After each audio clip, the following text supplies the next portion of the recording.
Oh, you know what I love? Sports. Love sports. Sports. When it comes to Texas A&M. Where are you getting this information? Let me tell you. Welcome to TexAgs.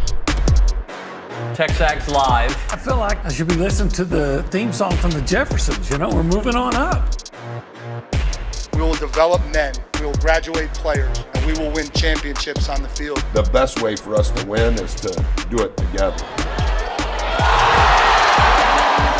He is a guy that has gotten better and better and better. He's just got that dog in him. This one's special. The 12th man this past week was unbelievable. And this is a real program. It's not fake. This is a real place. And if you want to be really good at football, this is a really good place to be. You know, if I'm betting on anybody, it's the Aggies.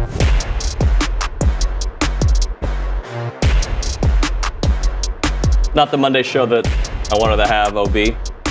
A Monday show that will probably have a lot of people tuned in from not Aggie fans to see our whining, our wallow. Our misery. Yeah, props to the University of Texas. Two things can be true. They've had an easy schedule, and it didn't matter. That team beat A&M's butt, right? They did. They were. The score may have been 10 points. At times, it felt like more than that. But that game, and I think Billy said this on the Luchador, but it's so true. That game was a microcosm of the Aggie football season. You think you're done, and you still have these chances, right? You have these opportunities where you're like, I make a play or two, I'm in this game. I have a chance. It could have been 24-0. It could have been 31-0. But it could have also been 10-0 to start the game. But you have to add to that. Yes, it's like a microcosm because it looked like it was over, and then you had chances, and then you got to add to it. And you didn't capitalize on them. And like the season. And that's the microcosm of the season. You had a great opportunity. You were on top of Everest after rallying and coming up from behind to beat LSU, and you took the next step and fell straight off the mountain. Yep. Just a horrendous look. They got beat in the trenches. They got beat at quarterback. They got beat at wide receiver. They got beat at play calling. They got owned up in the press box or coach's box. Yeah. Texas coaches owned them. I mean, A&M still haven't figured out if that you can't block that guy coming off the edge when you want to run inside. So maybe you should try something different. Yeah, to me, that's just bewildering. Yeah, look. I think Colin Clyde, I'm sure he's going to be a great offensive coordinator here, but I think in a lot of ways he failed miserably in that game and a lot of times in the season for showing absolutely no creativity. Okay, it's fourth and short. We're going to run inside. And you do it every time, and Texas looked like they were anticipating an inside run. Yep. So in July, we all kind of told you what we thought the season would look like. I believe we both were looking at an 8-4 season. And I'm not saying that the CC, I was right. No, I actually picked 9-3. Okay. I did, because I thought that they would beat South Carolina. I thought they'd beat Auburn, and I thought they'd take at least two of the games at home that were the four big games. So anyway. I thought 8-4, but I was like, all right, if they do this, they could be 9-3. But if they don't do this, they could also be 7-5. That's what you get when you're an 8-4 team. Right. They looked like an 8-4 team against Texas on Saturday. But the 8-4, the way it looks, feels different. And this is why it feels different to me. You have a terrible November, right? Gone till November. They were gone, okay? And at the end of other seasons, I think there was some optimism. Maybe not after the 5. I take it back. The 5-7 season, the only little bit of optimism was you beat LSU in the last game of the season, right? Yeah. 7-5 season, you have a new coach coming in. And I'm not saying there isn't reason for optimism, but it feels like at this moment on the Monday after the game, I'm like, bro, where is it? To me, A&M this whole season looking at it, because, you can say, all right, 8-4, it's not bad, and especially in the first game of first year of a coach. Uh-huh. But it's kind of like, if your weight, your prime weight is 200 pounds, and you weigh 220, it looks good if you'd gotten up to 260. Mm-hmm. Hey, but if you were at 180, and then you can't make weight in the fight. And A&M was at 180. Yeah. And getting up there makes you look bad. It's just, can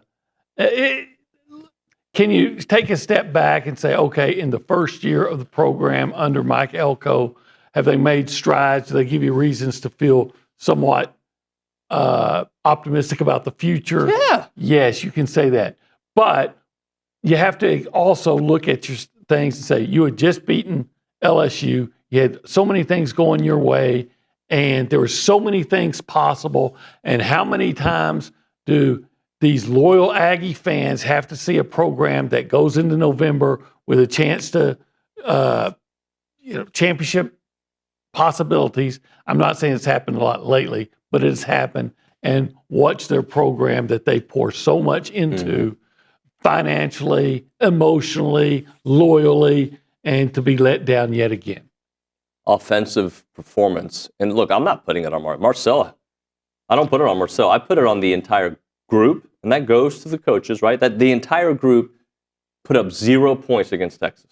Mm-hmm. Yeah. Despite frequently having good field position. Yep. Despite being inside the 10-yard line twice and coming away with nothing. Despite being inside the 1-yard line and coming away with nothing. We didn't sit right next to each other at this game because my buddy Raheel was there. But we were kind of talking. But I was against going for it on the first 4th and 1. I understand the why. Yeah, I get it. I'm more conservative when it comes to that against good teams. I understand if you get it, like, oh my, it's. But it wasn't a wrong choice. It just wasn't. It wasn't the right choice, I guess is the way I look at it. I didn't like it. I certainly didn't like it later. I like that you have a coach that's willing to take chances. I love that. That part is good. But I want to take different chances. 7 of 17. You know what that is? It's 4th down conversions this year. 4th down conversions. So they were. And if you're going for it on 4th down, it's typically 4th and short. Yeah. Typically not 4th and 10. And again, I go back to South Carolina. You went for it on 4th and 1 twice at your own 34. One time you ran the same play that failed, inside run, and then one time you tried the sneak. You might want to go back to what fails and say, why is it failing? And maybe we should try something else. And I just can't wrap my head around how they never adjusted.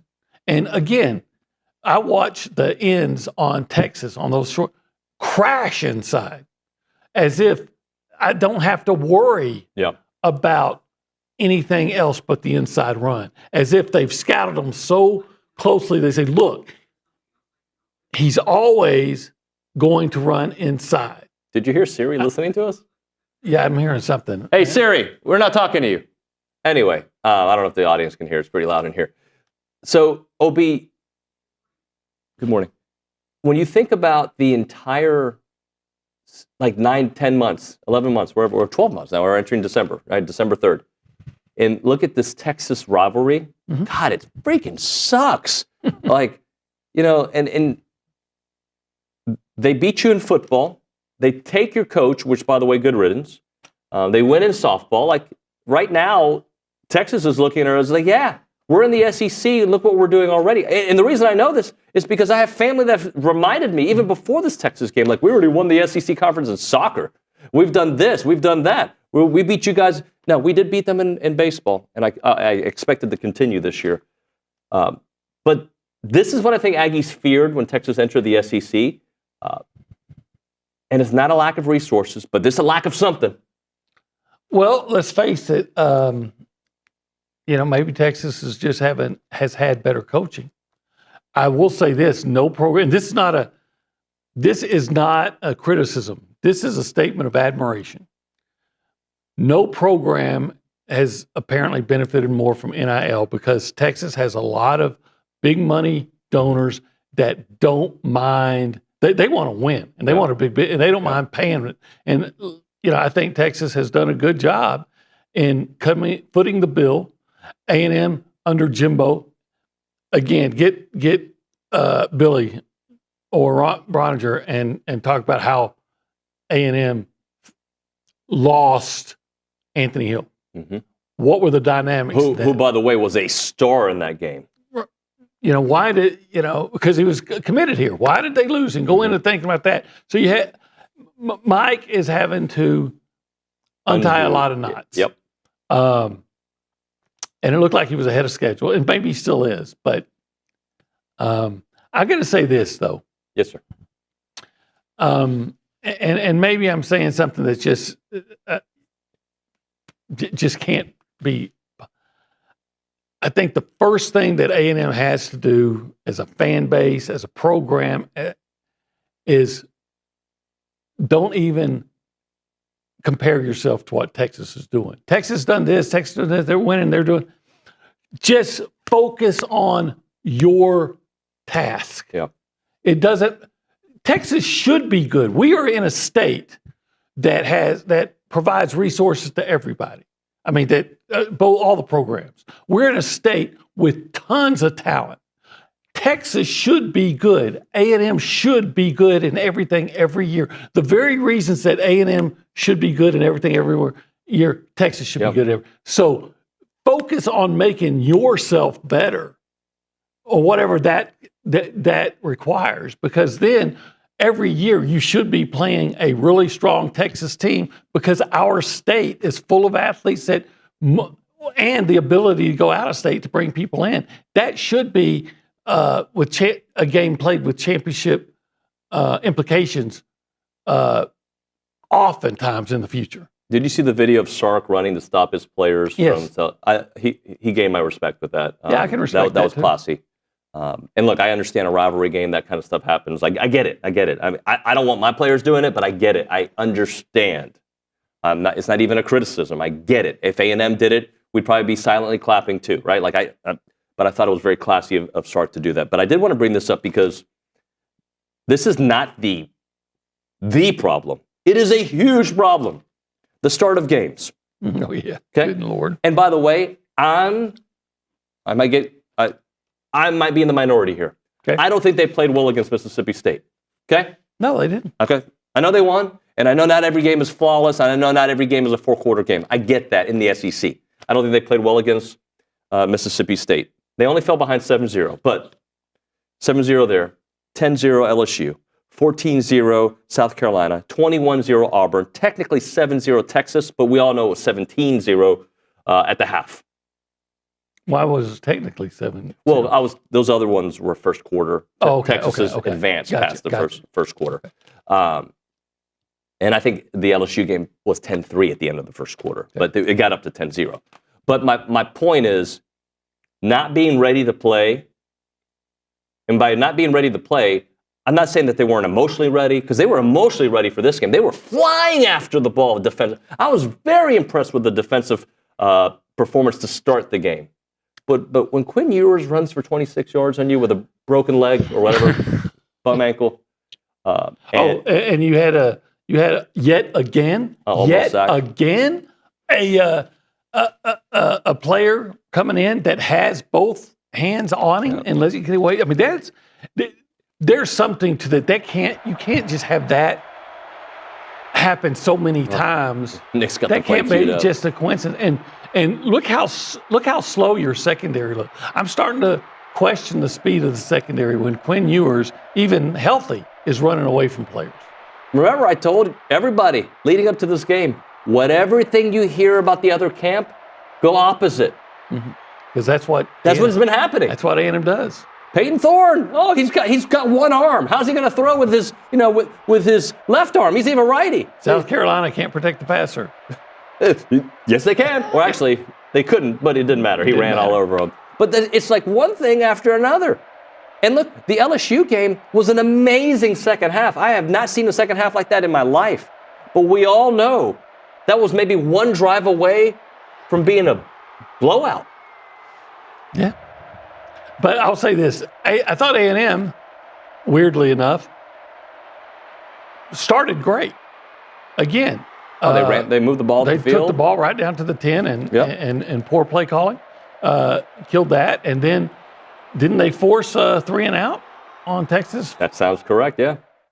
Yeah. So they started fine. They just didn't maintain. We've got this is a long 9 months because look, football season isn't over, but it feels over, right? It feels over. Yeah, after bowl that. games just don't feel the same as they used to because you wonder who's actually going to play in it. Yeah, and now you got the playoff. So if you're not in the playoff, the bowl games are now the NIT. Yep. But an NIT for a Buzz Williams second-year team or third-year team, whatever it was, and a NIT, if you will, for a Mike Elko team, is not what we signed up for. But I am intrigued to see what happens. I guess we find out Sunday. Mm-hmm. But I, at some point, we will, this hour, we'll talk about that defensive line because that was probably the most talented position in the building, correct? It was supposed to be. Yeah. And probably when we're talking about NFL players, probably the most stars of that group, probably. That's the way it appeared to be. Yep. They underperformed this year. In the second half of the year, they certainly did. Yeah, they underperformed. So we'll talk about the why. And I think Billy provided a pretty good answer to that on Ask Liucci, like just not having meaty guys in the middle. I think I'll let him describe it later, but because you have like real athletic guys all over the defensive line. We'll talk about it. Let's. I don't know. I'm sure everybody knows this is TexAgs Live. This is TexAgs Yeah. Live. We're presented by David Gardner's Jewelers. We are. We're in the Rollo Insurance Studio. It's a great place. It's a great place. I love this place. It is the Go Hour presented by the Warehouse at CC Creations. Yeah, it's a go hour. And this is the Cool Zone, the Cool Holistic Zone. Planning Cool Zone. Yeah, the Cool Zone. What do they do at the Cool Zone? Well, you can make investments through them. They'll help you with taxes, planning estates. You can invest, among other things, in pro sports. Invest in prosports.com. Let's go around the room and say hi to the people. We go behind the glass and say hi to Nick Savage. Nick, good morning, sir. Howdy, good morning, y'all. How are you? I'm all right. I was feeling better after, yesterday, and then we played all those highlights, and hearing y'all talk, it's all coming back. So, it sucks, obviously, not what we wanted. Kyle Field delivered to start there, and then just kind of they never really had much to cheer about going on into that game. So, disappointing ending, but kind of, I'm kind of thinking about it like, obviously, yeah, we were in contention for the SEC championship. Yeah, that's great, but we all kind of 8-4, 9-3 range. It's kind of what we expected for the first season. So trying to keep it, positive. I know some people probably don't want to hear that today, but just, it's something to build on for sure. Look, one thing you're going to get from me, and I know you're going to get from OB, is how we really feel about things. And you're not always one way, right? Like, I'm sure with a little distance, I'm going to look back fondly at certain parts of this season, right? Like, God, that was a real moment of growth. Oh my God, we went on the road. That feels like a year ago, right? But like, and there's always going to be times like, God bless, like, when? Sick of saying when. Next year? Like, freaking next year, Nuño sucks. I want right now, Nuño. Yeah. That's what the ad says, right? Like right now. And, we got to wait 9 more months. And then this is where people get depressed, OB. The schedule next year is harder. Well, maybe you'll be better as a team. It's harder because you go on the road. Well, Notre Dame went on the road here. Yeah. Texas went on the road here. So why can't you be better and win on the road next year? And we'll find out. We'll find out what they do in developing players and getting people in the portal and all those things. And surely Marcel will be even better next year. Yeah. I love Marcel. I love him. But Marcel, learn that if it's first down, learn to throw the ball away and not try to force things into double coverage. It's you still have two or three more plays. What was the stat you were giving me on him on his interceptions? Well, he's had an interception. He's in the last 4 games. All of them were on the opponent's side of the field. Yep. 3 of them were on first down, and 1 of them was on second. So, all right, let's hit a break here. By the way, let's open up the phone lines. Let the people call in, Sure. text in. I'm sure there's people texting already. 979-693-1150. If you text or read that on the Little Sluggers text line, or you can also call us on the Boss Firearms Hotline, 979-693-1150. Moment for Prize Picks. I haven't looked at how I did. I don't know. Honestly, this is what I did. Quinn Buchanan won $90 on Thanksgiving. Did he? Yeah, playing Prize Picks. I should probably tell people, prizepicks.com/TexAgs. Use the code TexAgs to get $50. Basketball season, you can do it. Baseball season, you name it. But when I have avoided college football since the end of that game. There was no SEC final. There was no, and I know as for what we do, I got to go back in. But I just didn't want to go to the mean streets of SEC football talk. I just didn't want to. I wanted to stay in the nice neighborhood, okay? But I will go back. But anyway, prizepicks.com. That's where you can pick more than or less than people's stat projections. So 2 to 6 players, pick more than or less than, and watch the winnings roll. It is prizepicks.com/TexAgs. Use the code TexAgs to get those $50 once you play in $5 lineups. Check it out. It's Prize Picks.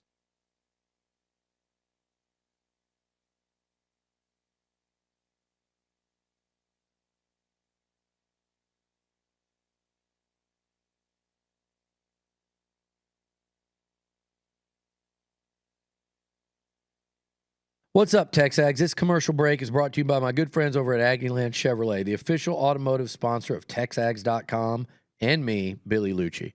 Greg Gunn is the proud owner of Aggieland Chevrolet and invites you to visit the dealership to experience true Aggie hospitality. From their friendly staff to the experienced service team, Aggieland Chevrolet is TexAgs approved. Check out the dealership off of Highway 6 in Bryan or go to AggielandChevrolet.com and tell them Billy Liucci sent you by.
Lots of Longhorns on the YouTube page today, OB. I don't blame them. Yeah.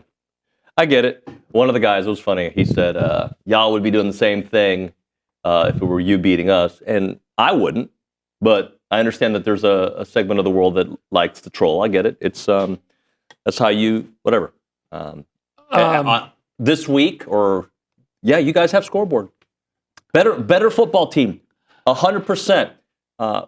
Does that mean you can't think that an inferior team, talent-wise or team-wise, can't beat the rival? No, we saw it this weekend several times, right? So yeah, Michigan, for instance. Yeah. Georgia Tech almost did. Almost, yeah, sorry. Yeah, should have, you could say.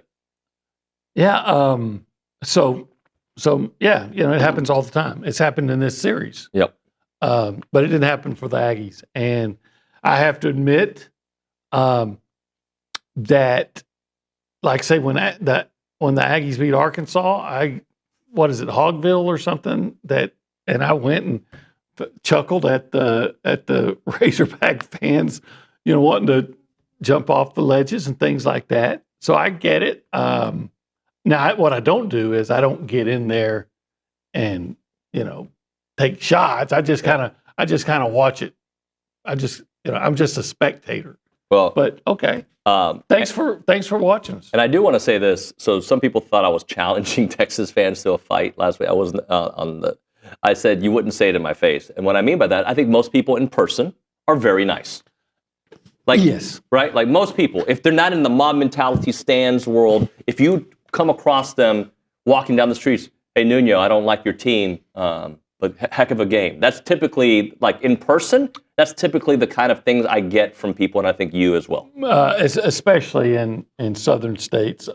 Yes, I agree with that 100%. And if somebody is being combative, usually they're doing it as they walk away. I'm not talking to me. I'm just talking to everybody. Yeah. But I think in most cases, face-to-face, people are cordial. Yeah, most people. And look, they get the scoreboard. Like I had a guy on Twitter or X, whatever you call it, and he texted something, say, it was only 10 points, but Texas dominated. I think it was Rick who tweets. He's a very nice guy. Yeah, can't argue. Yeah. Yes, they did dominate. Yes, you did. Now, if you're Texas, you dominated a team and won by 10 points. Okay? And I think you have to ask yourself questions about the why you didn't, I think you dominated Arkansas technically, right? And that game was closer than it should have been. You won the games. The easy schedule, other teams that had an easy schedule didn't win all their games and didn't beat the lesser opponents. Texas did. So that's why they are 11-1. But they didn't step on the throats of A&M when they could have. And A&M, by the way, forced that fumble, blocked that punt. A&M didn't capitalize. Deflected the pass that was a pick six. They earned those turnovers. They didn't, at least in the A&M game, they were capable of scoring 30 plus. But you're playing a team that is I'm going to have to say now, reasonably talented and is capable of making plays, and they did. It's not like they let ULM stay within 10. Yeah. All right. I think if you're Texas, you're celebrating this game. You should. No matter what the situation is, because you expect your opponent to make plays. No. Yeah. I guess my point is, I don't think against Georgia you can get away with that. Well, they didn't. No, they didn't. But I'm in the minority here. The championship game. Yeah, the SEC championship. I'm in the minority here, but I think Texas was better than Georgia in the second half of that game. They felt like the better team. Well, they had more success in the second half than they did in the first half. That's for sure. We'll see what they do in Georgia. By the way, people are like barely surviving Georgia. They had a hell of a schedule. Absolutely had a hell of a schedule. And Georgia Tech is a talented team. Well, they finished 8-4. Yeah, Georgia Tech. So 8-4 beat Miami, I think. Yes, they did. And it's I'm not trying to make excuses for Georgia. I'm just trying to look at things the way I think it is. I kind of suspect that game meant more to Georgia Tech than it did Georgia. Yeah. And they played like it. But they also maybe exposed some weaknesses of Georgia and that Texas may be able to expose as well. Yeah. Let's do this. Let's talk to Jackie Sherrill on the other side, get his thoughts on it. He had success against Texas. He did. Yeah. So we'll talk about that. All right. Comfort food? I need some comfort right now. Yeah. Actually, I don't. I got too much comfort the last weekend. Yeah. But by Thursday, I'm probably going to need some comfort. By Thursday, I can see some brisket on your plate. I can see some queso mac and cheese. I can see whatever dessert that they have. And you're like, David, I've had a good week of training, and I'm lifting. I'm doing all my workout stuff. I deserve this meal. And I say to you, OB, you deserve a meal from 1775. Well, everybody deserves a meal from 1775. In fact, the biggest travesty to me was 1775 wasn't open on Sunday. Yep. So I could have sought comfort and solace and consolation in a meal at 1775, and life would have been good again. I know a lot of people on their way to the game stopped by 1775. Coming down, going down, what road is that? Is Raymond Stosser Parkway. There we go. Coming down Raymond Stosser Parkway, you see, like, I'm gonna get some barbecue on my way to the to Kyle Field. They're open Thursday through Saturday, 11 a.m. until they're sold out. Online ordering turns off at 10 a.m. 979-492-6241. It's 1775txbbq.com.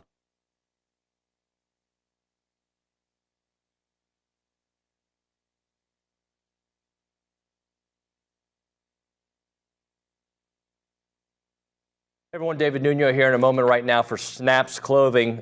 They are the makers of the only official licensed Texas A&M Pearl Snap shirts. I'm wearing it right now. This is part of their Tailgater collection. It's built for game day. My friend Edgar over there is doing great work. You've got to check out the clothing. It's the Pearl Snaps. It's the cool look. It's kind of hip, but also Western. You'll love it, and they have great stuff there. They'll keep you comfortable as you're repping your Aggie gear, and it's the place to go to get it. Whether you're watching the game from home or tailgating before watching the stands, these shirts have you covered. Head to snapsclothing.com. That is snapsclothing.com to gear up for the season.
We're back on TexAgs Live. We're presented by David Gardner's Jewelers, Rollo Insurance Studio. It is the Go Hour, presented by the Warehouse at CC Creations. Let's go to our weekly conversation with Jackie Sherrill, brought to you by Texas Best Home Loans. You trusted Jackie to lead the Ags to Southwest Conference titles. Now trust his son Braxton to lead you to the best rates in home loans and refinancing at Texas Best Home Loans. Score better rates and lower fees with Braxton Sherrill at txbesthomeloans.com, an equal housing lender. We go to the Boss Firearms Hotline. We are joined by the Jackie Sherrill. Coach Sherrill, good morning, sir. How are you? Doing good. How are you guys? We're okay. Actually, I'm not. I mean, football-wise, I'm not doing great, Jackie. That was a hard one on Saturday. Yeah. Well, you know, when you play games and there are rivalries, sometimes the ball doesn't bounce your way, but you get the unfortunate thing. You got to live with it for 365 days. And I can tell you, my coffee didn't taste as good this morning.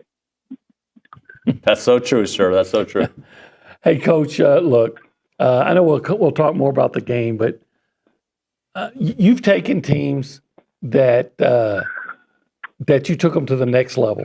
You know, good to great, bad to good, good to great. So what does it take, do you think, for A&M to take the next step from being a pretty good team to being a team that's going to win those kind of games? Well, players win, coaches don't. But the coach's job is to put the players in the right position. And that's one thing I like, Elko. You know, they've done a great job. If you go back this time last year and say, okay, we're only going to lose 3 games, you would have taken it in a heartbeat.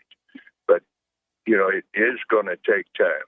And, again, the players on the field are the ones that win the game. And I can go back to my first 2 years, and one player changed the whole team from thinking they could win, from knowing they could win, and that was Ray Childress. Talking to Jackie Sherrill here on TexAgs Live. Jackie, the defensive line, I'm struggling with it because I know how talented those guys are. I know how good of a defense it can be, but teams ran over them the last half of the season. Well, again, you got to have 7 guys. And, you know, we had 3, maybe 4, but we didn't have 7 guys that could stop the run. And if you look at all the great teams, they have 2 or 3 first-round draft choices in that 7 group somewhere. So it's going to take time. No question that, you know, the off season right now is one that you really have to work hard to bring in those the players for the front 7. What do you think will be the approach? I know there's still a bowl game to play, but once you get past all that, with what do you do with Marcel? You know, a quarterback that ended up being the starter as a redshirt freshman and looked pretty good, but as a coach, you've been there. You've had the young quarterback, and I guess my question is, as a coach, how do you approach the next step of development? Well, again, excuse me, you do what he can do well. Then you improve on those. And you build your offense. If he's going to be your quarterback and that's the scheme you're going to run, then you build your offense around him and what he can do, and you put players in positions that can help him in that scheme. Jackie, remind us, what was your fourth and short philosophy? Obviously, a lot of the game would have to matter. What's happening, what's hot, what's not. But did you have a philosophy when it came to 4th and short? Well, I always put 4th and short where we were going to put the big people in, and we always went with 3 backs, but that was back then. Today, because of all the spread offenses, you kind of continue, but the teams that line up and put big people, I'll go back to Mississippi. They put the 280-pound running back in there. He's really a defensive lineman. Yeah, but a big guy that can, and even in pro ball, if you on the, in pro ball they're using the quarterback push, but you want to be able to outman the people that you're going against. So how do you do that? And you just figure out a way that this is our short yardage and this is what we're going to do, whether it's your package. So, and I can't second guess because, I'm not with the players every day and I can't tell you, but, in the game today with all the analytics that everybody's using, I think we should go back to years ago when we had personal feelings with the analytics, but today it's all analytics that, this is what we can do in certain situations. All that goes out the window. Your game plan, everything you can think about that you want to do in a game, sometimes you throw that out the window. In all sports, it doesn't necessarily be football, basketball, baseball, and as the game flows, you have to be flexible to meet the game. Well, Coach, you brought up the analytics. Do you think coaches today might rely too heavily on them? I mean, do you even need a coach if all you're going to do is follow a card that tells you what you're supposed to do in a certain situation? I'm assuming that what you were speaking of is you had a feel for the game and what was going on at a particular time, and that would influence your decisions, not what some guys, a mathematician, told you what you should do. No, it changes every game, the flow and ebb of the game. Same thing on your chart, where to go for 2 or not. And I've lost some games of going strictly by the chart. And if I had kicked the extra point instead of going for 2, I would have won the game, or we would. So it's sometimes analytics doesn't trump your feel and flow of the game. Jackie, last thing for you. Somebody wanted you to elaborate on what Ray Childress did to kind of change the vibe. What was it in particular about Ray? Well, Ray was a great player, as we all know. But we went to Arkansas, and we got embarrassed, and we're playing TCU. TCU, we had a good team. We were up and down, trying to break that ice to become a good team. And so we go to Arkansas, and Arkansas puts a knot on our head. We come back. We're in the Thursday meeting. Ray Childress jumps up and says, "I'm not letting TCU beat me." And TCU wins. They go to the conference and go to the Cotton Bowl. Well, we put a knot on TCU, and he was a one-man wrecking crew. It gave our players the ability to understand that instead of they think they can do it, they know that they could do it, and it taught them how to win. We go to Texas the next week and beat them, pretty good margin, 37-12. Coach Sherrill, you've been fantastic this season. I appreciate your time on the show. Let's do it around bowl game, all right? You're welcome. Thank you. Thank you, sir. Jackie Sherrill on the Boss Farms Hotline, brought to you by Texas Best Home Loans. Appreciate his time. We'll do it again with Jackie whenever we get the bowl game set, and we should know that, I think, on Sunday. We'll hit a break. We'll come back with Around Aggieland and some thoughts. Roger's got a good text that I want to read on the other side of this. But right now, let's talk Bird Dog, an Aggie-owned and operated company creating access to hunting opportunities.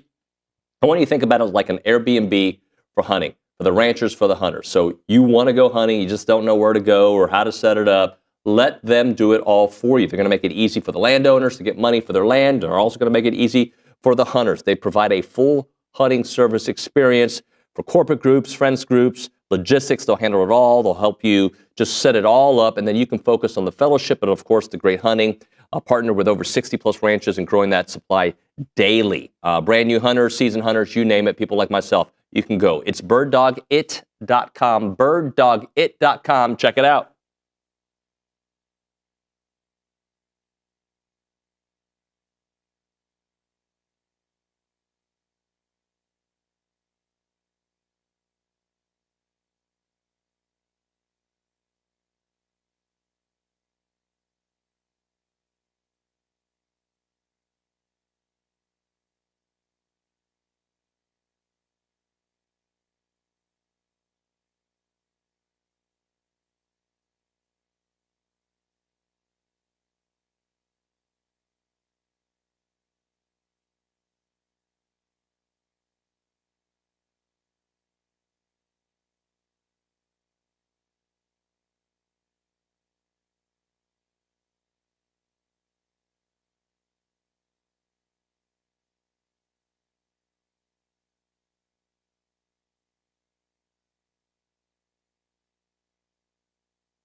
Welcome back in. TexAgs Live, presented by David Gardner's Jewelers Rollo Insurance Studio. Around Aggieland, presented by Normandy State Bank. Normandy State Bank, rock solid banking. The website is normandystatebank.com. And with that, we have Kay Naegeli. We had a good old time in the press box. No, we didn't. We had a horrible time. You got to see one of your buddies, though. One of my closest friends in the world. You know what happened, though? He started to annoy me. First off, he's not an obnoxious Texas fan. In fact, there was not once like a fist, nothing. He was actually very complimentary of everything A&M sitting by me. Tell the people who this is. Raheel Ramzanali. Some of you know him, some of you don't.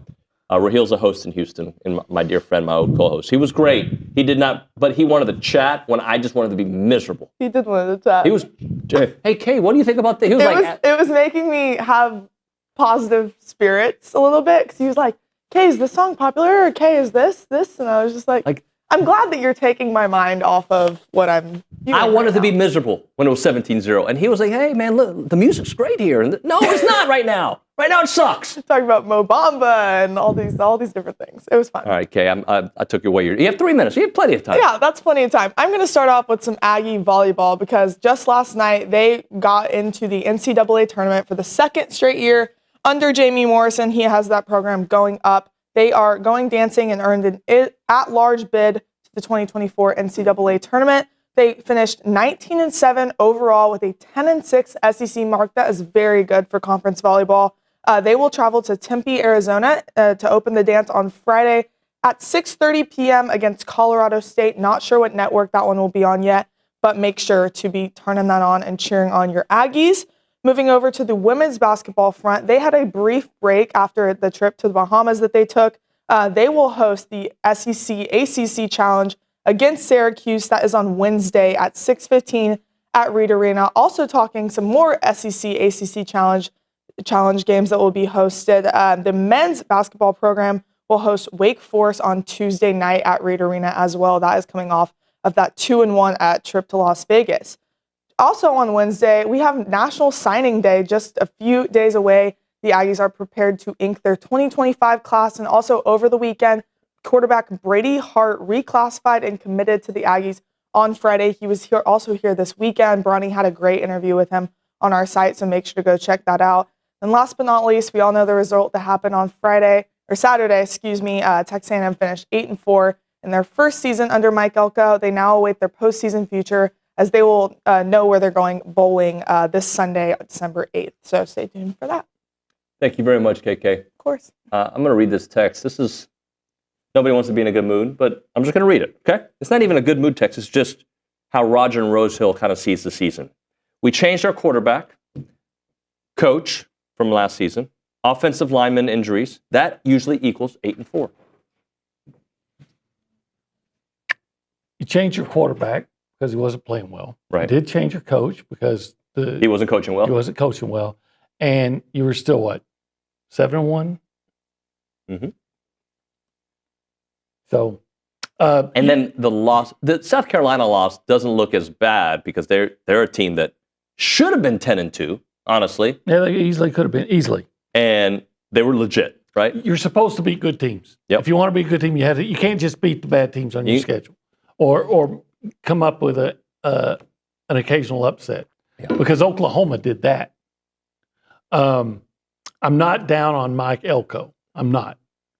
I'm not even down on Colin Klein, as long as he learns to not be as predictable and figure out something to do different on fourth down. That you need to do something different on fourth down. But I'm not going to pretend that I'm fine with a season in which you were 7-1 with so much to play for, and you failed miserably in 3 straight SEC games because you were down to Auburn 21-0, a team that you really are better than. Yep. But you got to get better at receiver. You got to get better in the secondary. You got to get better a lot of places. You got to get better in a lot of places. OB, thank you, buddy. Yep. Appreciate you. When we come back on TexAgs Live, Tom Hart, Billy Liucci, Buzz Williams. That's the agenda for the next 2 hours. Yeah, we'll take some calls somewhere in there. 979-693-1150 on the Boss Firearms hotline, or of course you can text us on the Little Sluggers text line at that same number, 979-693-1150. It's TexAgs Live.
We're back. It's TexAgs Live. We're presented by David Gardner's Jewelers. We're in the Rollo Insurance Studio. It is hour number 2 of the program, and it's officially the start of basketball season when I talk to Tom Hart, because football doesn't matter anymore. Let's go to the Boss Firearms Hotline.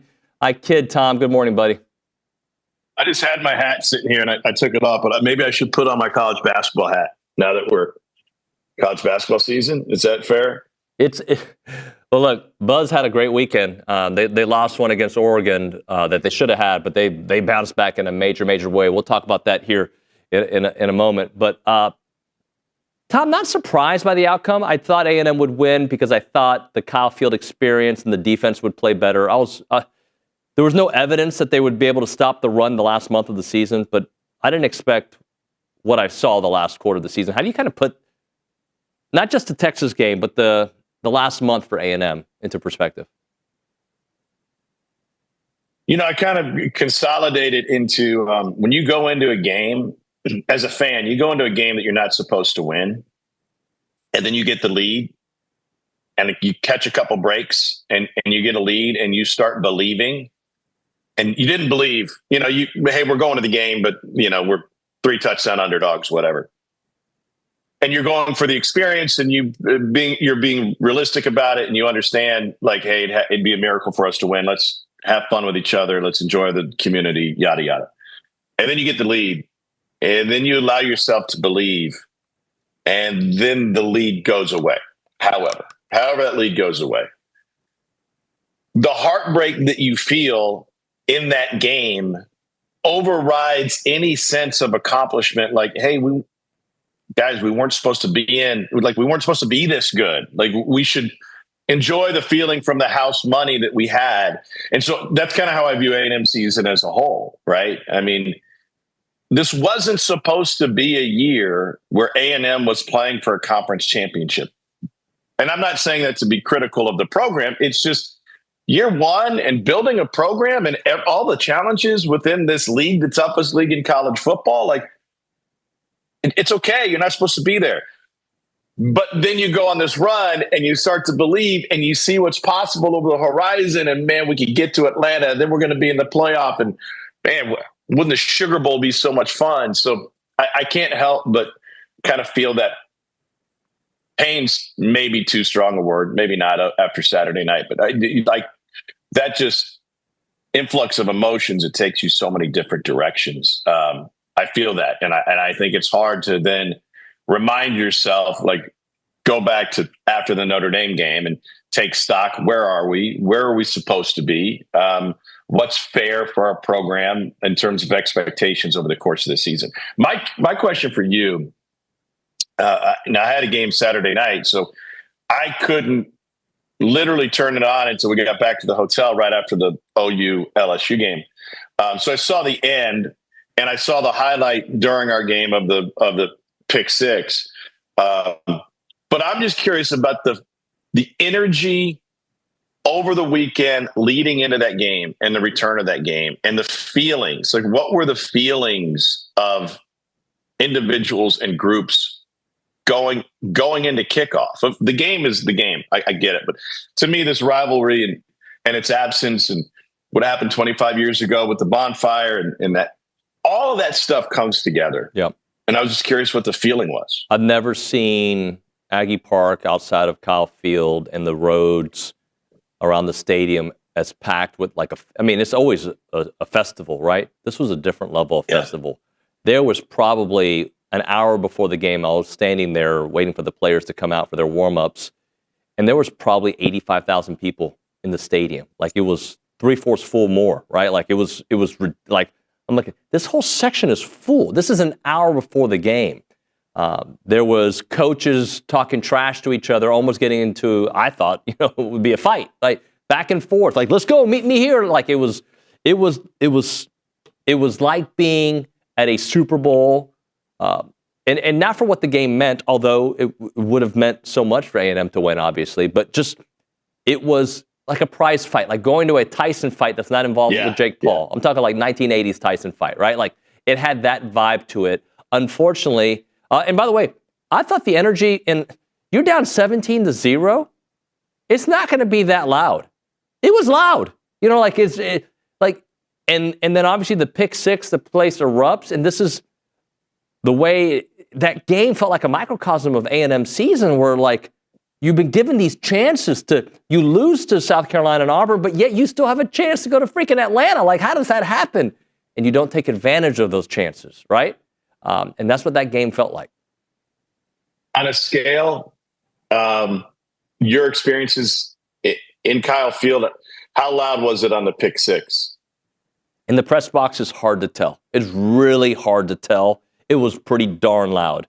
But I will tell you, pregame, or as the game is starting, that press box shook more than I've ever felt it. Like, it was a different level. It was like earthquake level, like, whoa. Like, are we sure that we're safe? It was that level of shaking in that press box.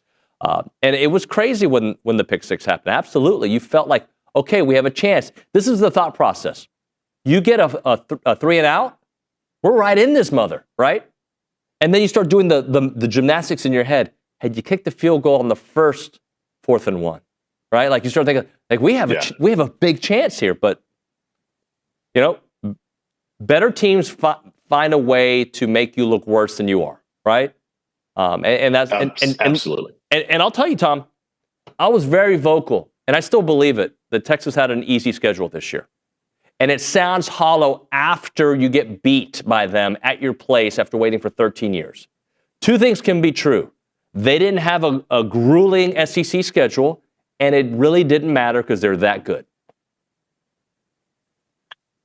And to take it a step further, if they had Georgia's schedule, because they're so good, they may have the same results. I mean, I don't know if they would. I don't know. They may. Yeah. I mean, that's a really good team. So the average, I think, is like 3,500 tickets goes to the visiting team. How much burnt orange was in the building? I didn't think it was that much. It didn't feel like there were little pockets where I was like, oh, okay, I see some orange there. I didn't think it was that much, but I do know that there were some in the student section. There were some in the alumni section, which I thought was odd.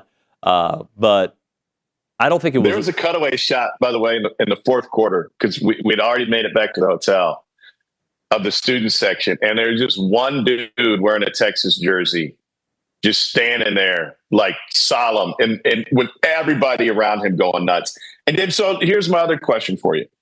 Over the last, decade or so that I've been coming to College Station, especially early when I first started coming there, and I've had this question on the golf course. I've had it at the Republic. I've had it, at lunch, everywhere. Is before the announcement that Texas was coming to the league, it was, well, would you want the rivalry back? And my perspective as an outsider was, man, I think it's good for college football. Like, I think it's good for college sports. I think this rivalry, and I know all rivalries get nasty. I mean, we saw that in Columbus this weekend, just as one example. And so, but the answer I got from Aggies that I asked on a regular basis was, screw them. We don't need them. We're done with them. It is over. And we don't ever want to see them. And I know everybody has their own opinion, but that was the majority opinion that I got back when I just had this conversation in passing. I thought Saturday night, man, was awesome for college football. And as an outsider and as a fan, I am so glad this thing is back. And I'll be there for the basketball on January 4th. And I think that's going to be fun. And I think every installment it'll be stressful, but I think it'll be fun, and I think it's good for the league, and I think it's good for college sports overall. Tom, what's good for college football isn't necessarily what's good for David Nuño. And when A&M beat Texas in the regionals, it was great. It was awesome. It was fantastic. I can't wait till next year, and I can't wait till they, basketball plays them. And right now, no, I don't like them in the SEC. But it sounds hollow again because they just beat you. Look, it's great for college football. Yes, it was. I mean, that was an event. It was great. I don't like the arrogance that I see, and I don't like. I'm not good with the back and forth. I don't like back. I don't trash talk your team. Like, I have my show, right, and I talk about A&M perspective. I'm not going on other shows trashing. I just not how I operate. But it is good for college football. Yeah. And after losing, you know what? It is good. Like, until A&M beats them on the football field, I want to keep playing them. I thought the entire weekend at the 30,000-foot view, there's nothing like it to have so many stakes be so incredibly high and to end the season with a rival, as many programs did, whether it was in College Station or in Columbus or the Egg Bowl, which I had a chance to go to on Friday. There's nothing like it, right? I mean, the Yankees and Red Sox don't play the final series of the season against each other, just using one random example. I mean, it never works that way. You couldn't, even if you tried to find NFL rivalries to pair all of these different teams together against their rivals at the end of the year when the magnitude of the game was so great. And that's this buildup that we have in college football. All of us are on the train from the beginning, and I feel like we kind of add passengers throughout the course of the season when we have big games and big moments. And I can't wait to see the ratings. I can't wait to see how college football just kind of took over the landscape over the course of this weekend, and I hope that keeps building through the playoff.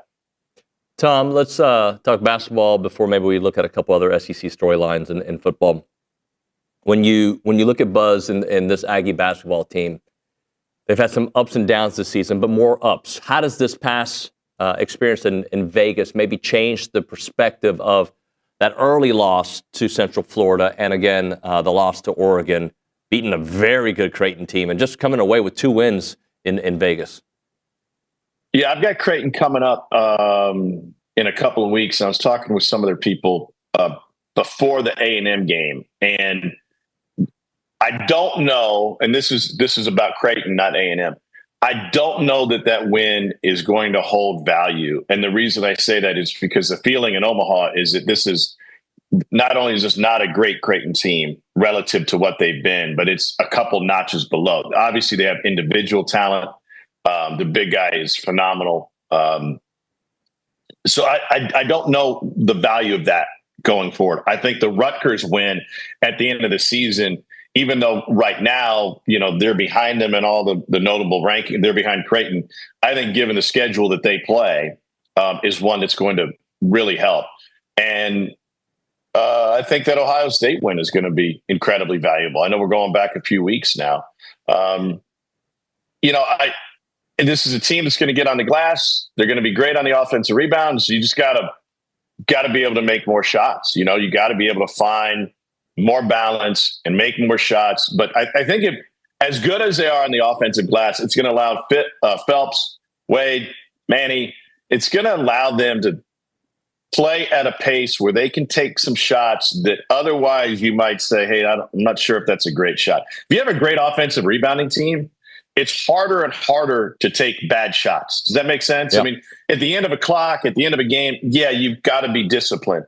But when you've got 3 dudes who can score the basketball, you want them to play with a certain amount of freedom. And it may make the fans go, oh, my God, I can't believe we just took that shot. I mean, Wade Taylor's first shot at Texas A&M as a freshman was like a 35-footer from the logo, right? So Buzz immediately had to say, wait, I want you to shoot, but we gotta recognize a better shot here. If you got guys crashing the glass like they are, and you've got Henry Coleman in there cleaning things up, then I think you're allowed a little bit more leeway. But I think we've got the challenge coming up this week. They've got Wake. I'm going to be in Raleigh for NC State and Texas. So my deep dive really begins later this morning on what the league looks like right now. Maui, the Thanksgiving weekend was pretty good for the league, and having Auburn do what they did is going to allow a lot of teams the opportunity to then, take shots at great teams because this league is absolutely loaded, top to bottom. Who do you think is the best in the league?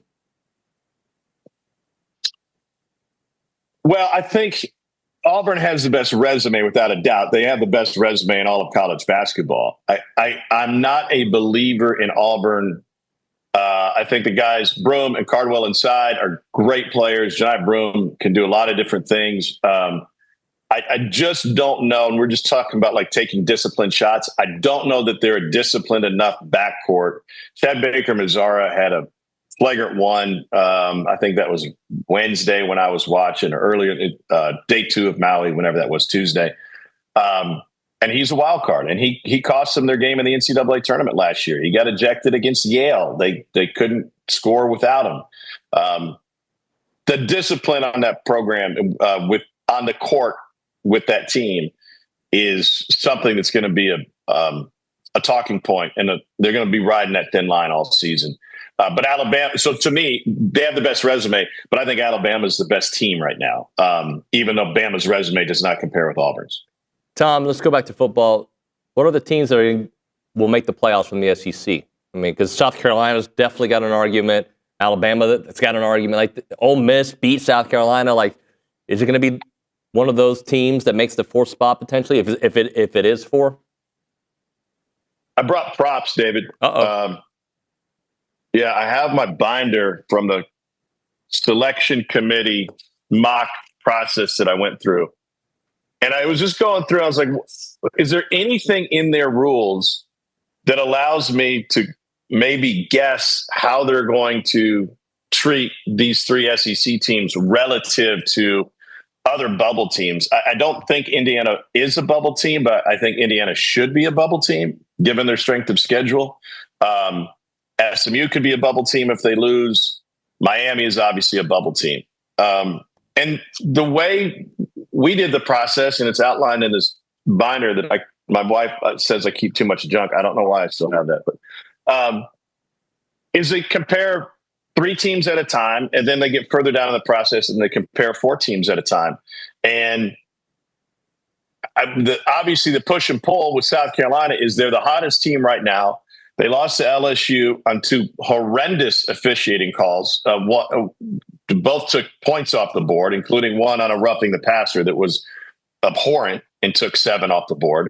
And their quarterback was injured for a good chunk of that game.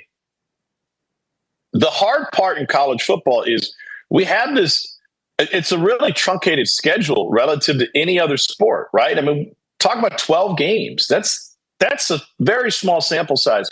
And so then we get into comparing what ifs or but this, but that, instead of just looking at wins and losses and who's got the better win and who's got the better losses. And once you get in that cycle, South Carolina's head-to-head with Bama and Ole Miss, it looks eliminating. And then Ole Miss's loss to Kentucky looks like an elimination. Bama's loss to Oklahoma looks like an elimination. So I have no idea where this committee is going to go. I still think it's a little too early to dive too much into it. And the reason I say that is if Clemson ends up winning, while that pushes SMU and it could win Saturday night, that pushes SMU into the conversation as a bubble team. It also elevates South Carolina based on their win on the road in their place. So it's a thankless job. I don't know which direction they go. And I don't know who you would want to face, right? Because I think any one of those 3 SEC teams could do real damage and could stack multiple wins once you get into a 12-team playoff. And I guess you could say the same for Miami. I'm sure Miami could, even though they didn't look like it Saturday afternoon at Syracuse.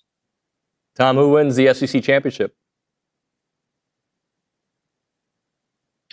Well, if we going on the previous meeting, it's Georgia by a mile, and I was in Austin right after that game, and Sark was just kind of blown away by how thoroughly Georgia outcoached them and out-executed them. And his concern at the time was even when we drew stuff up that we thought was good enough to get their guys blocked, they ended up in our face. Mm-hmm. And so I think Georgia's D-line play versus Texas going to determine whether or not Texas has the ability to move the ball down the field. Ewers has not looked great when pressured. I know A&M got to him once, I think one sack Saturday night. So the question will be if Georgia can get some pressure on him. Tom, appreciate you, sir. Thanks so much. We'll talk soon. Thanks, all right? man. See you in a few weeks for hoops, all right? Yeah, man, you got it. Tom Hart here on the Boss Firearms Hotline on the program. All right, we'll hit a break here. We'll come back. Billy, at some point, will be joining the show. I know there's a couple callers and text messages to get to. I want to read this. Daniel, who's a Longhorn fan on the YouTube page, before we hit a break, asked who A&M fans would be rooting for, Georgia or Texas. in the SEC championship game? My answer is easy. It's Georgia. And yeah, some of it is because I don't like Texas. That's definitely part of it. The other part is the trolling. I can't take more of it, guys. I don't want more. So yeah, Georgia didn't troll us. Tennessee, when they beat A&M, it was nothing but in baseball. It was very pleasant. It was a very would you agree with that, Callie, at the Angry Elephant News and Social Center? Totally. Look, there was trash talking during that series, but it was also a lot of respect. Yeah. A lot. I don't feel the respect. So, Georgia, there you go. That's my answer. We'll come back. We'll get to the phone call. We'll get to your text messages. We'll get to Billy Liucci. Right now, Lewis Engineering, a machine shop located in Marshall, Texas. They want to become your premier metal fabrication supplier. They've been around for a long time, since 1961, and they have supplied the Defense Department, Aerospace Department, automotive and oilfield industries quality metal components. Doug Lewis is the guy who runs the show, the fourth generation to own and operate Lewis Engineering. He's an Aggie, class of 2004, and they have CNC machining, stamping, assembling, welding, plating, you name it. They specialize in high-volume production as well as close-to-tolerance projects, and they invite you to outsource your machining to a company that many Fortune 500 companies have trusted over the last 63 years. You got a widget, they'll make the widget for you. Whatever the widget is, they'll do millions of them for you. Call them up, Doug Lewis, 903-938-6754, or visit them at lewisengineeringco.com.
We are back, TexAgs Live. We are presented by David Gardner's Jewelers. We're in the Rollo Insurance Studio. If you want to be a part of the conversation, you can call us up, 979-693-1150. We'll pick it up on the Boss Firearms hotline, or you can text us on the Little Sluggers text line, 979-693-1150.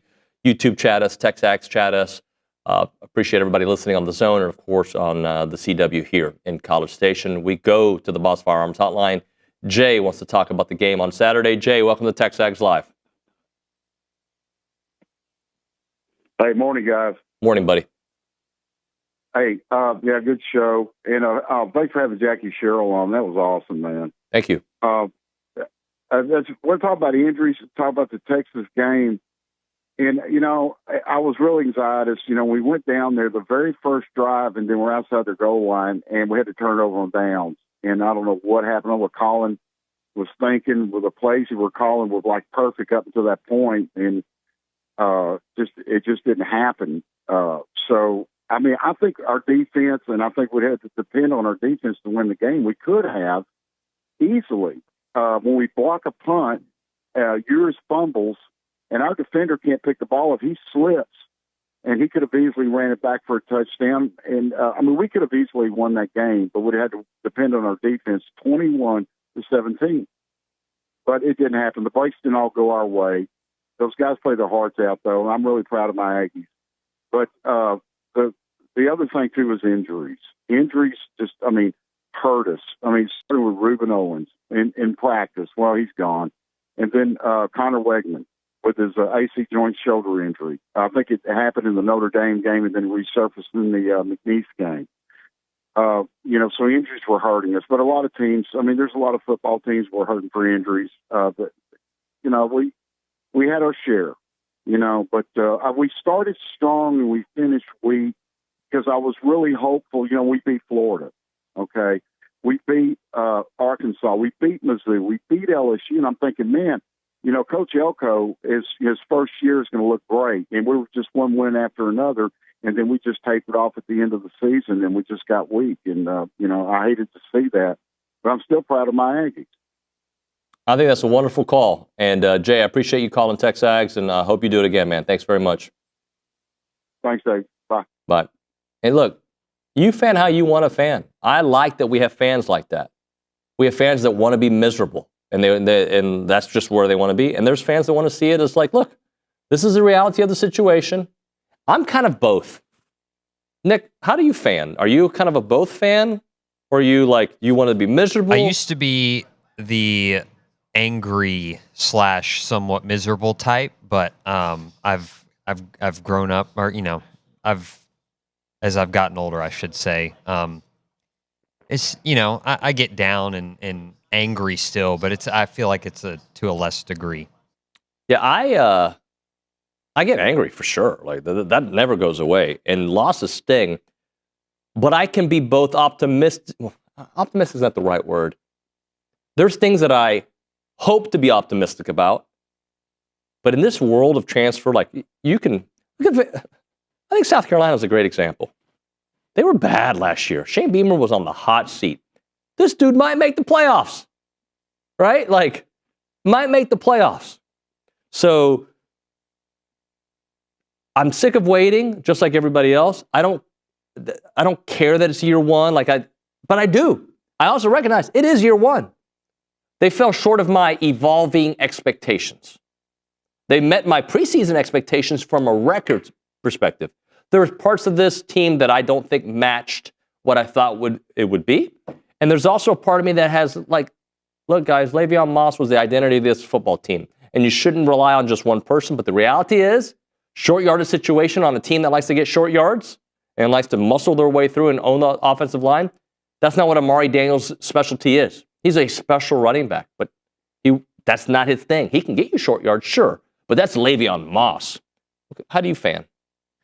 I feel like I'm similar to Nick. I used to get very, very upset and angry and frustrated, but now I think I kind of look at it through two different lenses. But yeah, I'm not like, I agree. I think they met my preseason expectations, sure, but I think as the season went on, everyone's expectations continue to grow. So those expectations, in my opinion, were not met. But Evolving preseason. expectations. Yes, that's a great way to put it. And then also the way the season ends. Mhm. And I said this on the Go Hour. When they went 8-4, you didn't have a lot to look forward to, but you said, you know what? Haynes King was hurt. So next year with Haynes King, and Max Johnson's joining us. We got 2 guys, right? 5-7 year happens. Man, that season sucked. Doing this show, it was rough. But you beat LSU and look what we can springboard towards. 7-5 happens. All right, hey, the new era is coming, right? It's the Elko era. And I'm going to find something to hold on to for next year. There is going to be something to be like, all right, look at this amazing recruiting class hopefully they put together. Or look at this transfer class that they put together. When all that, but right now I'm like, oh, man. You're going to have to watch the SEC championship game with your rival who just joined the conference with a chance to win it. You're outside of the 12-team playoff. You're going to go bowling. It's not the most desired bowl probably at this point because you've fallen out of that pecking order. So it's hard. We'll find something. Hopefully we find some optimism in basketball. Hopefully we find, I know we're going to find some optimism in baseball. There's a lot of areas, track and field, women's tennis, things are not all bad here, but it just, on a Monday after you lose to your rival, not the best. We'll hit a break. I think we'll try Billy on the phone, and we'll see if he's going to join us here. If not, we'll talk to him at the top of the 10 o'clock with Buzz Williams. Right now, let's talk Southwood Valley Animal Hospital. That's where you can find Dr. Justin Casares and Dr. Lauren Casares. They're great, and I've met with them before. Just a wonderful place. When you are looking for pet care, let them be the place to take care of you. They're Aggies. They're awesome. They've been doing some amazing things. Aggie-owned, operated, and they just want to make sure that you know that, they took over in 2022, but Brazos, Southwood Valley has been taking care of the Brazos Valley for over 30 years. And they provide all the medical care you can think of at affordable prices. They are elevating medicine here in the Brazos Valley, and they want to take care of the students and, of course, the TexAgers that listen to this show. So 2 different ways to get a discount. If you are a TexAger, you can get a first-time discount when you go there, $12 off. The TexAgs 12 the first time you visit them. If you are a student, they take care of you because they take care of students. Ask about what kind of discounts they will give you when you go to Southwood Valley Animal Hospital. The phone number, 979-693-9898. That's 979-693-9898. Or visit southwoodvalleyvet.com.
We're back, TexAgs Live. We're presented by David Gardner's Jewelers. We're in the Rollo Insurance Studio. Billy Liucci is in studio.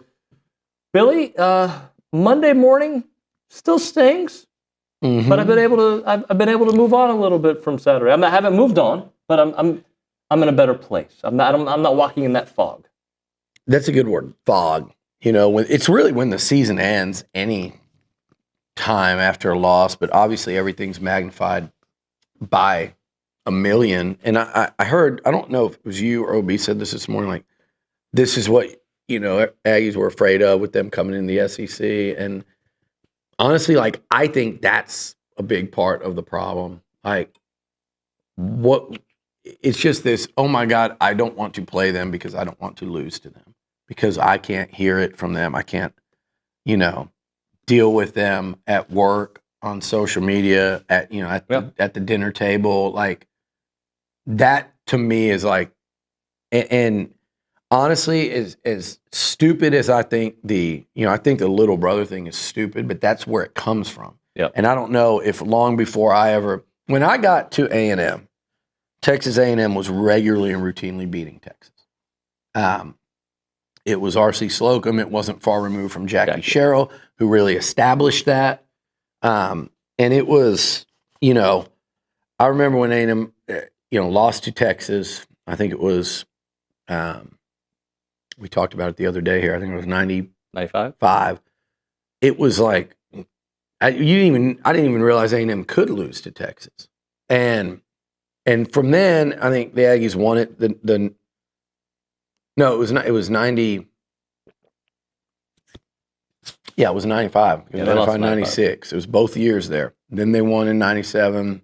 Lost in 98. So and that was Mac Brown's first year. So that's kind of when it shifted for a long time there, obviously under Mac. Fran, ironically enough, got him twice, and then Sherman only got him once. Should have had him twice, and that was a famous, one that they'll talk about forever.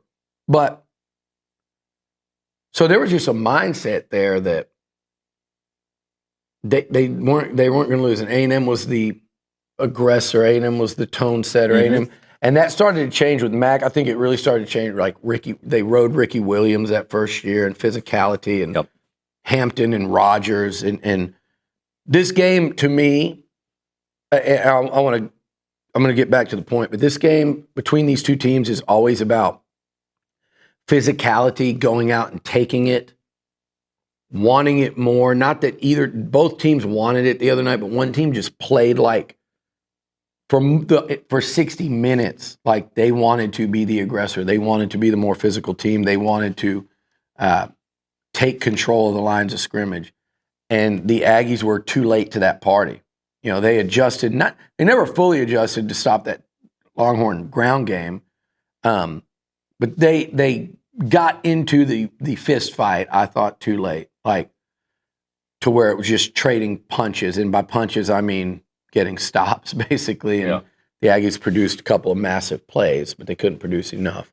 But A&M always kind of used to dominate that physical battle. And I think throughout their time in the SEC, and we'll never get those back, but I think that's when A&M would have really controlled and run that rivalry. And I know people say, well, look at the records. They're not that much different. And other than that year under Tom Herman, I think A&M and what they were doing in the SEC, and they were built for the SEC, and they were just far more physical, far better at the line of scrimmage, both sides. The draft picks would have told the tale.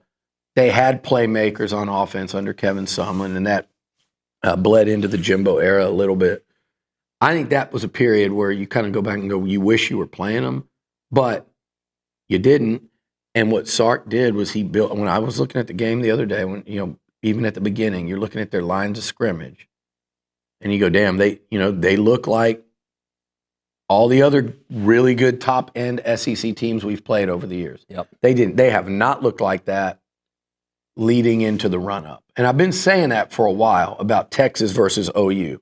Like and you can quote me on that, you can pull it up. I've been saying it for a while that the gap was noticeably different. Right. OU almost seemed to be getting smaller while Texas kept getting bigger and bigger as a football team. They've always had the athletes. They've always had the skill guys. But this was different. And you saw that on Saturday, and Texas won the physical battle. And that A&M's got to get that back. But it's not just a Texas thing. It's to go win consistently in the SEC. South Carolina got you on that front. And they never, you think of Texas, you think of the recruiting and the 5-star and the NIL and stuff. You don't think of that about South Carolina. They got you on that front. I think the Aggies and LSU both need to, Brian Kelly, I think, is kind of going to have to be addressing the same issues. I don't think Auburn really got you there. Georgia would have gotten you there. Georgia, Texas, South Carolina. I think Tennessee would be problematic on that front right now. So this is where Elko, we all talk about receiver, and that's an obvious, but I think just in the trenches, and we knew the Aggies' defensive line talent, and they've got to keep that level set. But I think even there, they said they're a little light up the middle, and I think that's what Auburn said, and I think that's what South Carolina said. They're not really, they don't have an anchor in there. They're not plugging that hole. Yeah, and the linebackers are undersized, and let's kind of go at them and see how that goes. And it went well for the other team. So my point of all that is this game, every year it's played, if there was a lesson from last night, in case you needed a reminder, the more physical team is typically going to win the game. You can throw out all these fancy offenses, and the more physical team. When Vince Young, when VY was playing in Austin, the Aggies led that game at halftime. They you know what they did? They fed the ball the entire second half to Cedric Benson. Rest in peace, said. They fed him the ball the entire second half to beat A&M. Then a year later, they came here and Vince barely got by because the Aggies, stood toe-to-toe with them. When A&M went and won down there, 12-7, 100% physicality, dominated both lines of scrimmage. Texas and Henry Melton, Mark Dodge couldn't convert 4th and 1, game-changing play. They flipped the script here on Saturday. A&M couldn't convert the short yardage. That goal line play to me was indicative of everything that game Saturday night was about. Yep. The more physical team won on that play and in that game. So that to me is the painful lesson you go into the offseason with. But I don't think you should, and this is not a you thing, but I think it's an Aggie thing. Like, you get that. I understand, like, man, I don't want to hear it if you lose to them. And you guys know, like, no one knows that more than me. I have been demolished this weekend in a fun way for most. Some people are jackasses, but right. I get it. And I'm having to sit there and go, do I even need to be on social? Unfortunately, I will. But we all deal with it. We all have to hear it just like they would have had you beat them. Thing is, David, you don't want to lose to them ever. You had a 13-year head start in the league. You had them at your place with 100,000, and you were the only thing standing. Like you had a direct say in whether they went to the SEC title game or not, and you had a direct say in whether you went to it or not. Yep. So 2 things there. Nobody wants to hear that today. It's 4. I was about to say 4. It is year 4 under Mike Elko. Under Steve Sarkisian. It is year 1, game 12 under Mike Elko. There is a massive difference there. And nobody wants to hear today that we're calling year 1 progress. I get why you don't. You lost the last 3 games. Your defense couldn't stop anybody, and that was your calling card, or so you thought, for this year. You got questions about, the direction of the offense. You don't want to go into the details of who's on the field or what. I think you do want to break down, like, hey, a yard here, a yard there, and you're not picking it up. Why? Mm-hmm. And if you're not picking it up, why don't you just kick those? Because you're not built to do it yet. Like, I like Elko saying we're going to be a team that can get a yard when they can get it. When there's a yard to get, we're going to be the team that gets it. It's going to be really interesting because it's kind of that Dan Campbell mentality. Not quite, the riverboat gambler that Dan is. But to a degree, I mean, shoot, you saw it at South Carolina. I mean, the short yardage woes played a huge factor in those 2 losses, right? Huge factor. You think about A&M going for it twice inside their 35 against South Carolina and not getting it, and you think of the other night. It'll be interesting moving forward as Mike Elko builds this thing versus, again, where Sark's at in year 4. It's going to be really interesting moving forward to see if this game ends up being kind of a sign of things to come, or if this is a game we look back on and go, remember when they couldn't even get a yard against South Carolina and against Texas? You know, some of the best defenses in the conference, and you, when you needed that yard, you couldn't get it because you were losing that physicality battle. It'll be interesting if this is Mike Elko saying, we're going to do it until we're winning those battles. Now, you can't sit here and go through another year where it costs you games. So, I mean, it's something that they've got to, you know, we got to go into next year and all of a sudden go, okay, they're here. You don't have a long run up. I'm not saying a national title in year 2, but I am saying you better fix that part of it, because if he does get there with that mentality, and because he's not the one that's like scared of losing to Texas. And I think he would be the first one to say, no, we're trying to get out of that nonsense around here. In order to do it, he knows he's got to be able to have a team that can get that yard. And it's like this, do you kick it now and go for it later when you're more equipped? Or do you just say, we're going to get it now because we should?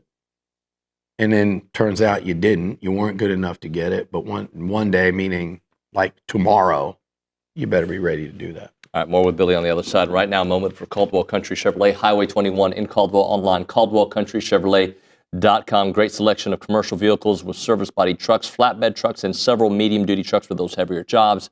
It is the place to go in the Brazos Valley when you're looking for a vehicle, commercial vehicle, personal vehicle, whatever it may be. They're a proud supporter of Aggie athletics, the good times and the bad times, doesn't matter. And they are ready to take care of you with their complimentary pickup and delivery for their service customers. Their free oil changes for life on your purchase as long as you own that vehicle. They are the premier dealer for commercial vehicles and all of your small business needs. Huge inventory to fit all of your needs. It's not a far drive. We're talking 15 minutes. The edge of Bryan to the beginning of Caldwell. Short conversation away, but you'll see the difference when you step on the lot and do business with the great people at Caldwell Country Chevrolet. Highway 21 in Caldwell. Online, CaldwellCountryChevrolet.com.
We got about a minute left in this segment before we are joined by Buzz Williams on TexAgs Live. Let's go to the Angry Elephant News and Social Center.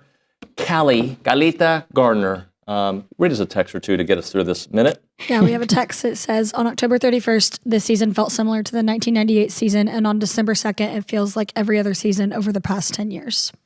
I mean, I don't think there's anything untrue about that quote. I don't. I mean,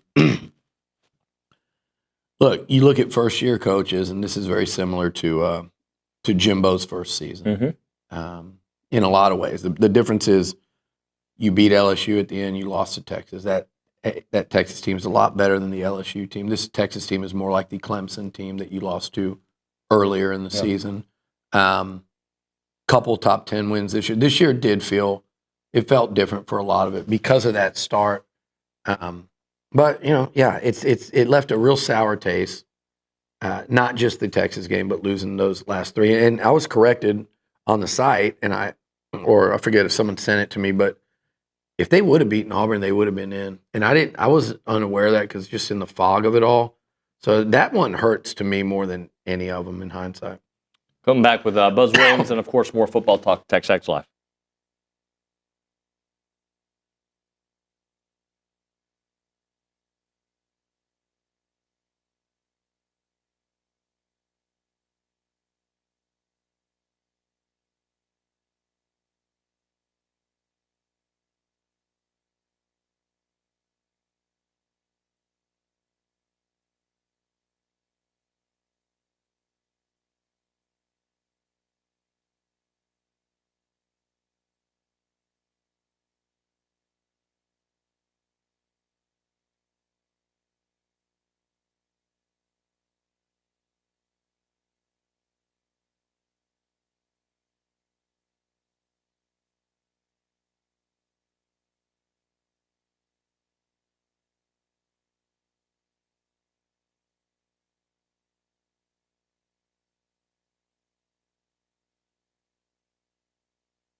We're back on TexAgs Live. We're presented by David Gardner Jewelers. We're in the Rollo Insurance Studio. David Nuño, Billy Liucci. We go to the Boss Firearms Hotline to talk to Buzz Williams after a successful run there in Las Vegas. Let's get to it. Buzz, good morning, sir. How are you? Good morning. How you doing? Good, sir. Just overall thoughts on the experience there in Vegas, the Players Era tournament, and just the way your team responded after that adversity against Oregon. Yeah, Oregon's really good. They ended up winning the whole thing. To be able to be invited to that is a game changer for our program. Obviously, it's historical in that it was the first one. I think that organization, if that's probably a loosely used term, they're going to take over college basketball. I know that's a strong statement, but they're involved with a lot of things that are already beginning to change the landscape, and just hearing it for the first time and being able to see what they're doing, for us to be able to be a part of it in the first year, I think was a great experience, and I think it'll only continue as that business begins to do more and more. Being in Vegas for 7 full days is a long time, though, and so we're thankful for how the last 2 games ended and the response, as you mentioned, of our guys from Tuesday afternoon's game. Talking to Buzz Williams here on TexAgs Live. Buzz, can we talk about just one thing we know about your teams is not only are they going to always play very hard, but the rebounding. Again, offensive rebounds for this team out of this world. Just talk a little bit about the mentality and the way it doesn't matter who's out there. There's this thought process and this desire to get every loose ball possible. Yeah, with all humility, to be honest, Nuño, I actually think it's ended up becoming maybe the niche we've created over the last few years here. And we've never coached it. It's turned into just a huge component of what we do on both sides of the floor, and how we grade it and how we teach it. And how we practice it. I don't necessarily think that we're the best athletes.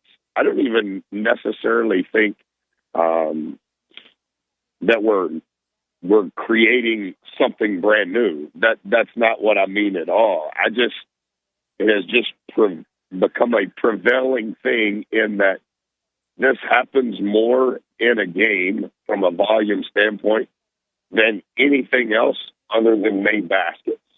And so, like, if you look at a box score and you add up all the field goal makes from both teams, and then you add up all of the rebounds from both teams, that's going to be 1 and 2 every game, no matter how fast, how slow, on the road, at home, neutral.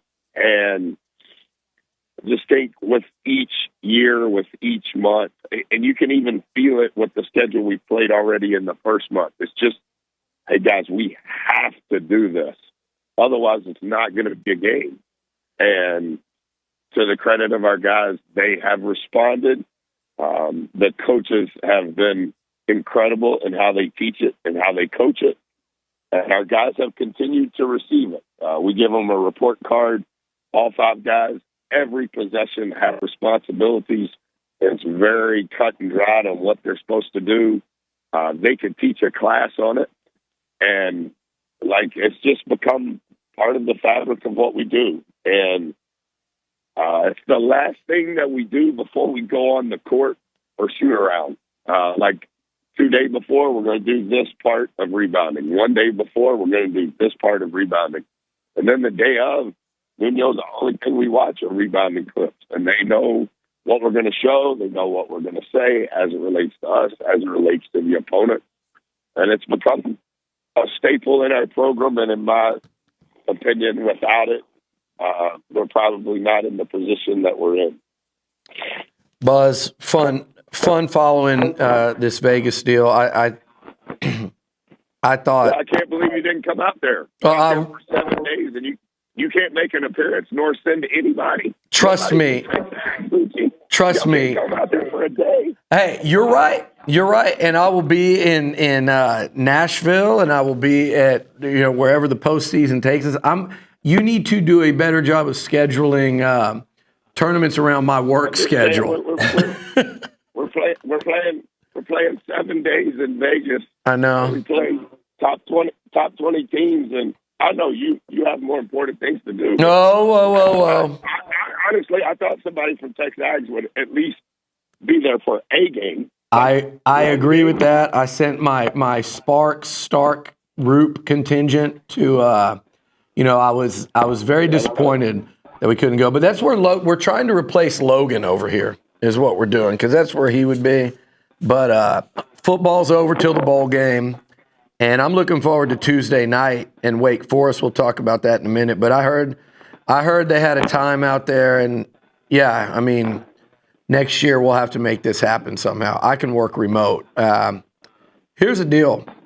That was fun to watch, and as I'm getting ready for the game Saturday, I'm watching A&M Rutgers, and I felt like y'all flipped the script in just a couple of days. I thought it was kind of cool the way, or just moving forward for this team, maybe couldn't have happened a better way. First of all, I didn't realize I was unfamiliar with Rutgers' game.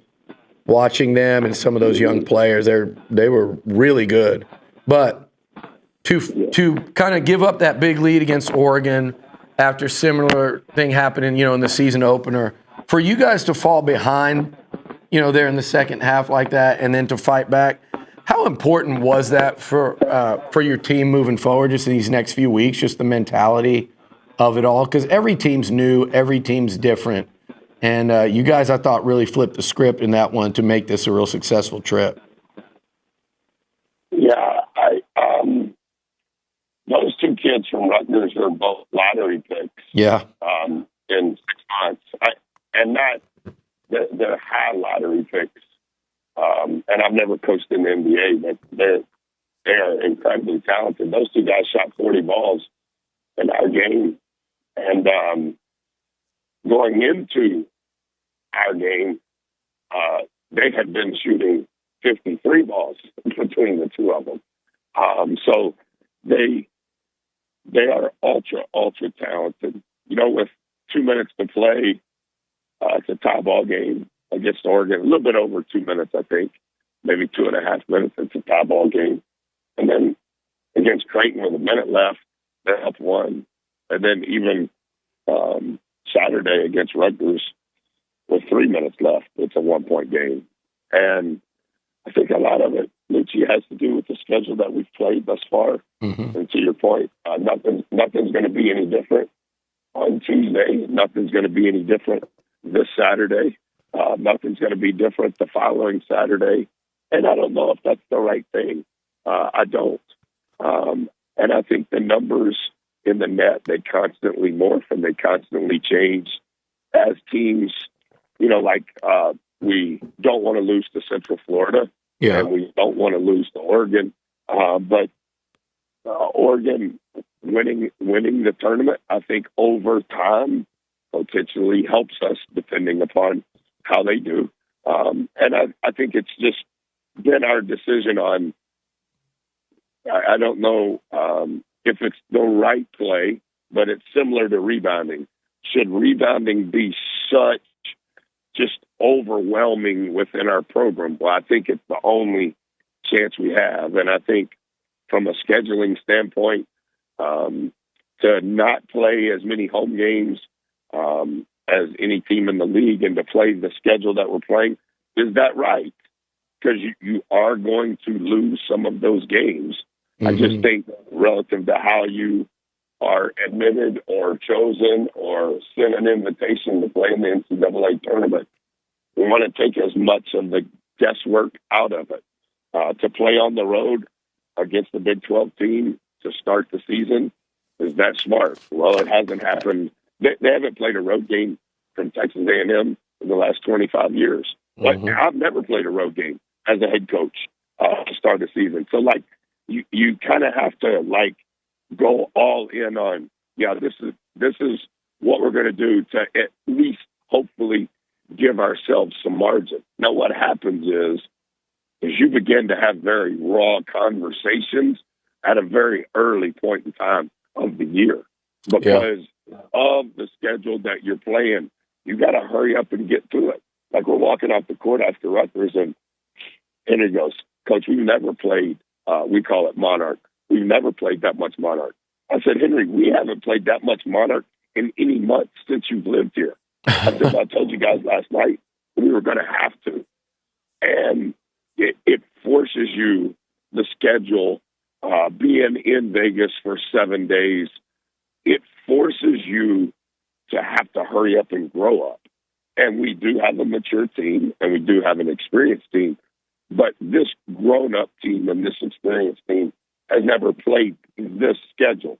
You could argue we're at the halfway point of 6 quad one games by the time we get to March. Well, that's never happened. Yeah. Is that the right thing to do? In the last week of November, be gone for an entire week, and the first week of December, play 2 out of 3 on the road again? Is that right? I don't know. But statistically speaking, we went all in to see if it's right. All in is an understatement. It's pretty. I'll tell you what, as someone covering the team and as a fan, as an Aggie, I love it. And we'll see how much, you guys love it at the end of the day. I think it's going to be productive no matter what. I think, and when I hear you talk about rebounding, Buzz, you know what it reminds me of? I think of it as like stopping the run in football. Like, it's just hard. It's hard to imagine. Like, do you see what I'm saying there with that? Yeah, that's good. I would say there's some. I would say that does mirror it in a lot of ways. Yes, sir. And you mentioned Henry, and I just wanted to. His play so far this season has really stood out to me. And here's a guy that's a senior. He's been here a while now. You almost don't even think of him as the fact that he came in, as a transfer. But his start to the season, he seems to be a real stabilizing force right now. Maybe now more so than ever for you guys. What's Henry's secret so far to the early season success? Well, the first thing I would say is I don't think we're 6-2 without Henry Coleman. Yeah. Despite the schedule we've played, even in the couple of times that we have spoken on Monday mornings, and I've mentioned it analytically, not just his averages. Analytically, he's been through the roof. And on Tuesday,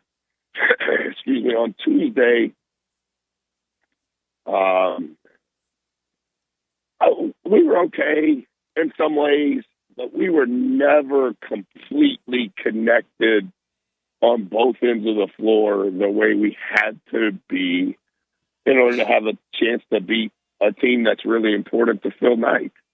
We just were not connected at the way that you have to be. And I started in the next game, and it's not exclusively because of his talent. It is his talent, but I think the analytics reveal it. But more so than the analytics, it's what you said. He's already graduated from college. He made a decision to come back here to spend his COVID year. He loves his teammates. He's an incredible leader. But from a consistency standpoint, and he was not consistent, and he would tell you this, in his first and second year. But everything that we're doing on both sides of the ball, he completely knows it. He can say it before I say it. He's already in a spot before you look to see if he's on his way there. And I think that consistency that he has given us this season, but particularly in Vegas, the kid from Creighton, Creighton didn't play their best 2 players in either game except ours. Mm-hmm. Number 1 doesn't play on Tuesday. Number 11 doesn't play on Saturday. But they both play against us for a top 20 matchup. And the job that Henry did against number 11, who's a first-team All-American and a 3-time Big East Defensive Player of the Year, Henry does not look like he was a better player if you just look at him. But in the game, what he was accomplishing in his production, he was the better player. And he's not the better prospect, but in that game, he was the better player. And because consistency has been so important to us. Talking to Buzz Williams here on TexAgs Live. Buzz, can we talk about Wade too? Because obviously we expect some of those highlights that we get from him, but how good was he in the second half, especially during that comeback? Yeah. Feel like they scored 36 points in the first half, and we were doing some good things. I think we had shot 25 free throws at half. Their team in Vegas, they were making 25 free throws a game, and number 2 was making 12 and a half of those. And it's, they had scored, I think they scored 90 against Alabama, and they scored 85 or 84 maybe against Notre Dame. And so much of their points come from the free throw line, particularly 2. And I thought we were that team in regards to getting fouled, and we've always been dependent upon that. Yeah. And in the first 6 minutes of the second half, they scored 23 points. And I was like, oh, my goodness. And I do think that, and I probably am the worst at it, like, we want Ford to be the best player. We want Ford to do every interview. We want Ford to go to every sponsorship event. We want Ford to be the best leader. That's a lot. And the thing is he's first on the scouting report and is guarded every way conceivably possible as a ball guard. And we still buzz at the front of the line. And we still want him to be near perfect in each of those categories, on the floor, off the floor, graduate in 3 years, don't make B's, only make A's, and make every shot, be the all-time leader in scoring, shoot 95% from the free throw line, not 91. And like, I talked to him about this a lot.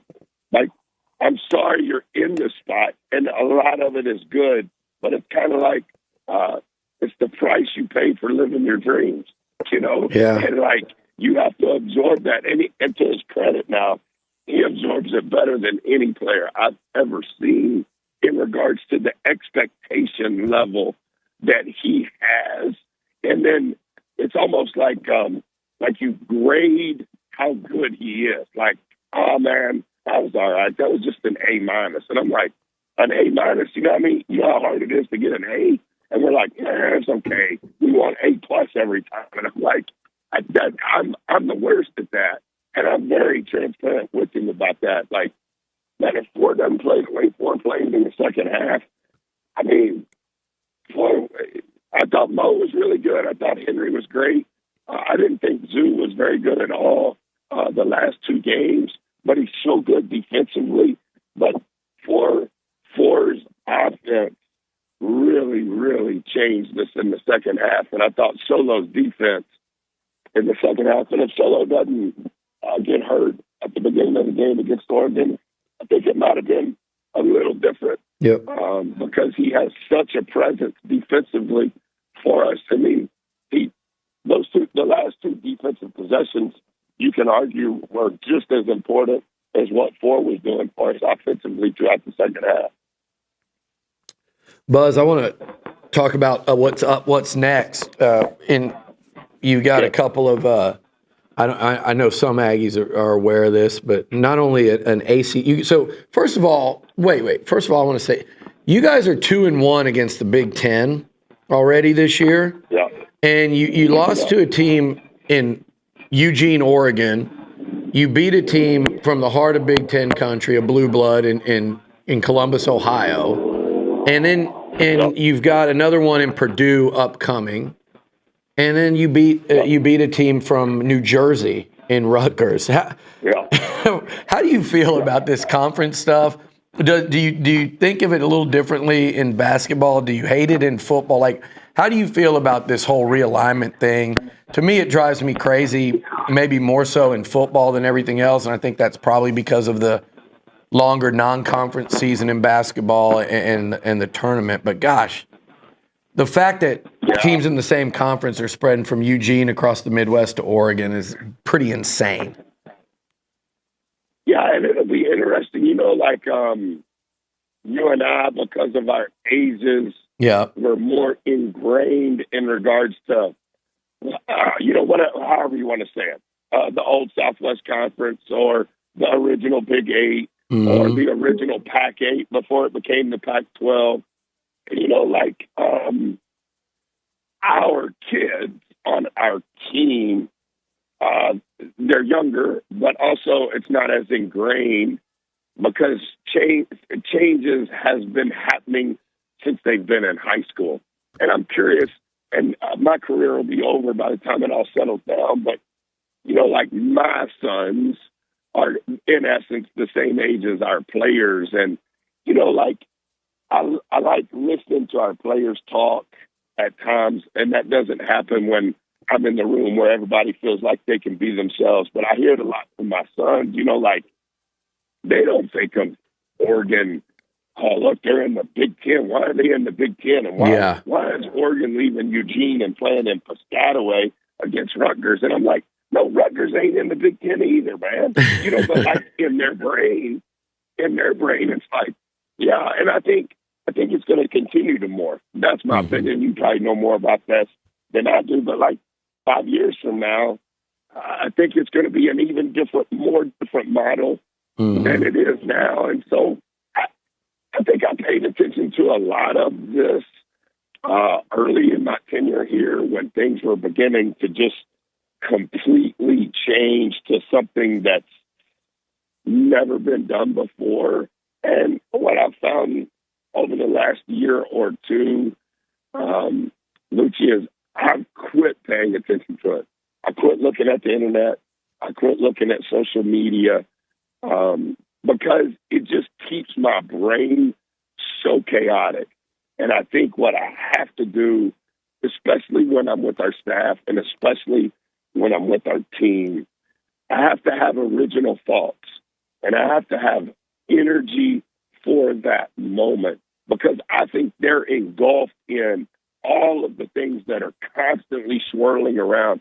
And like I tell them, and our program is aware, if you see something that you think I need to know, or you see something that you know I would enjoy reading because I love to read, just send it to me. Because I'm not seeing any of that because I just felt like I was chasing 42 rabbits all the time. And I'm like, I can't do this. No, I didn't do my job.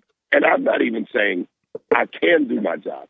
But if I'm going to do my job, I have to live in such a very narrow world. And it's like my wife was asking, so are you saying if we would have beat Oregon, we would have played Alabama? How would we have played them? And then yesterday, I'm leaving to come to work, and I see a guy walking down my street, and he goes, hey, Coach, y'all played in the 5th place game? And I go, you're like, whatever. Right. Why are you asking? He goes, well, I read it in the paper. And I go, oh, okay, well, I haven't read the paper since I lived here, but let me explain this to you. Nobody wanted the tournament to make, but it wasn't a tournament. It was 2 different tournaments. This is 4 groups, and it's a pool play. And this is one group of 4. This is another group of 4. And then how they decided on Saturday, because there was money at stake, how they decided on more money at stake on Saturday was point differential. So, yes, sir, if we're the 5th place game, it was because we lost to Creighton by 10, and we beat Creighton. We lost to Oregon by 10. We beat Creighton by 4. So, yes, sir, that's how it went. He goes, so it wasn't a tournament. I go, no. Everybody on our side beat everybody on their side on Saturday. And again, hopefully when the net begins to articulate over the next 2 months, maybe that'll end up being a positive as well. Buzz, thanks for your time, sir. We'll be watching tomorrow. Thank you again. See you, Buzz. Thanks. Thank you. I did like that tournament. I like the idea. I mean, and I love being 2-1 in it. We talked about it. If you're going to go out there like playing these tough games, and I think right now they've done essentially 5 of them, and we'll see what means what as the season goes on. Like he talks about the net, but you have to think when you schedule those teams, and there's still Wake Forest out of the ACC, Texas Tech, and we know what a program they've been these last few years, and then obviously Purdue, who played for the national title last season, and just playing 4 Big Ten teams in general. I don't know if you just count the regular season, if A&M's ever done that since I've been following A&M basketball. Take any power conference. I don't think I've ever seen them play 4 Big Ten, 4 ACC, 4 Pac-12 in one non-conference season. I love it. Right now, they're 3-2 in such games, and I think I know nobody wants to hear this, but I think in basketball, if you're around 500 or above, my goal would be to be above. So you've got you've played 5 of them, and you've got 3 more. So yeah, I mean, if you could get 5-3 in those 8 games, I think you're soaring. And honestly, if you split those 8, and again, like the goal is to win them all. I'd say go win the next 3 and be 6-2.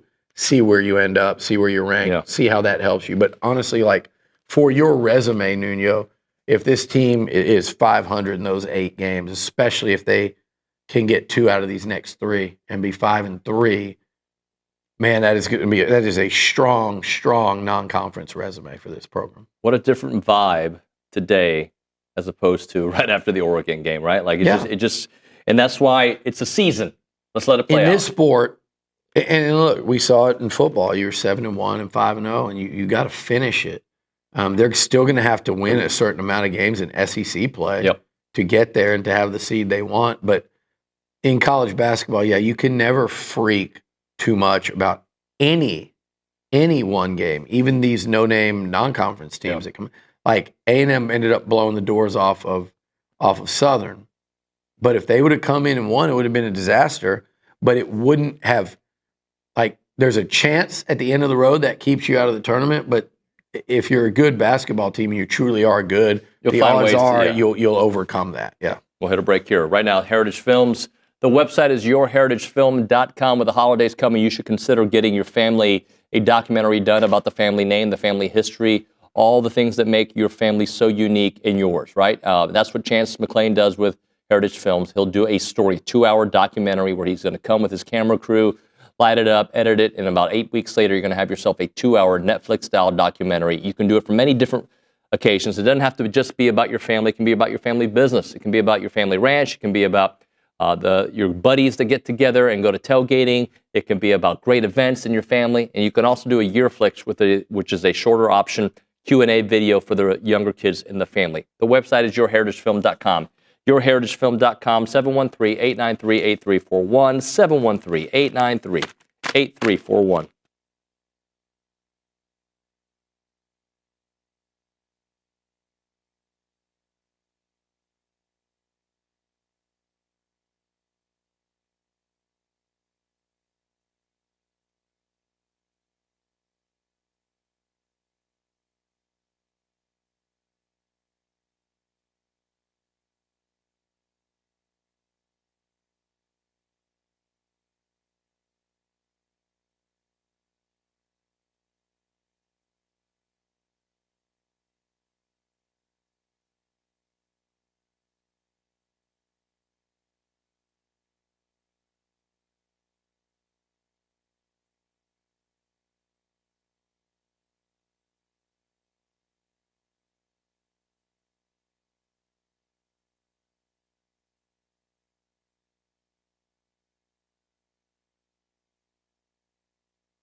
We're back on TexAgs Live. We're presented by David Gardner's Jewelers. We're in the Rollo Insurance Studio. Since we blew past a segment, we're actually supposed to be starting the third segment of the hour. Let's go to the Angry Elephant News and Social Center, get a text from Callie, get back on the clock, and then finish the hour out the right way.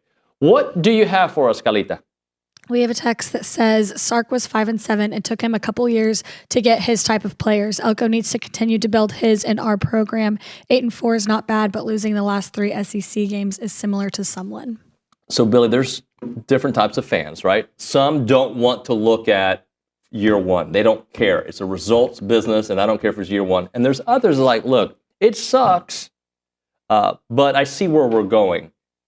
And sometimes those two in a room, and when I say a room, social media or on a message board or on a post-game show, aren't on the same page. And there's a lot of anger. But both things, and I hate saying both things can be true, but I can be both people in the span of a 48-hour period.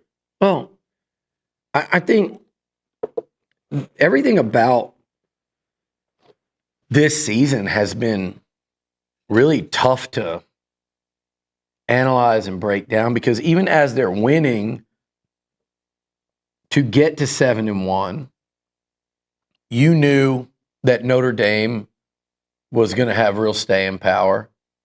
You knew, but you couldn't feel great about it because you knew you should have won that game, and then you were so concerned with the way Connor played. Then as the season went on, you beat the brakes off of Missouri, so much so. And they had been so untested prior that even as an A&M fan, even people sitting here covering it, you're going, yeah, they didn't look very good, though. But Missouri turned out to be all right. They turned out to be all right.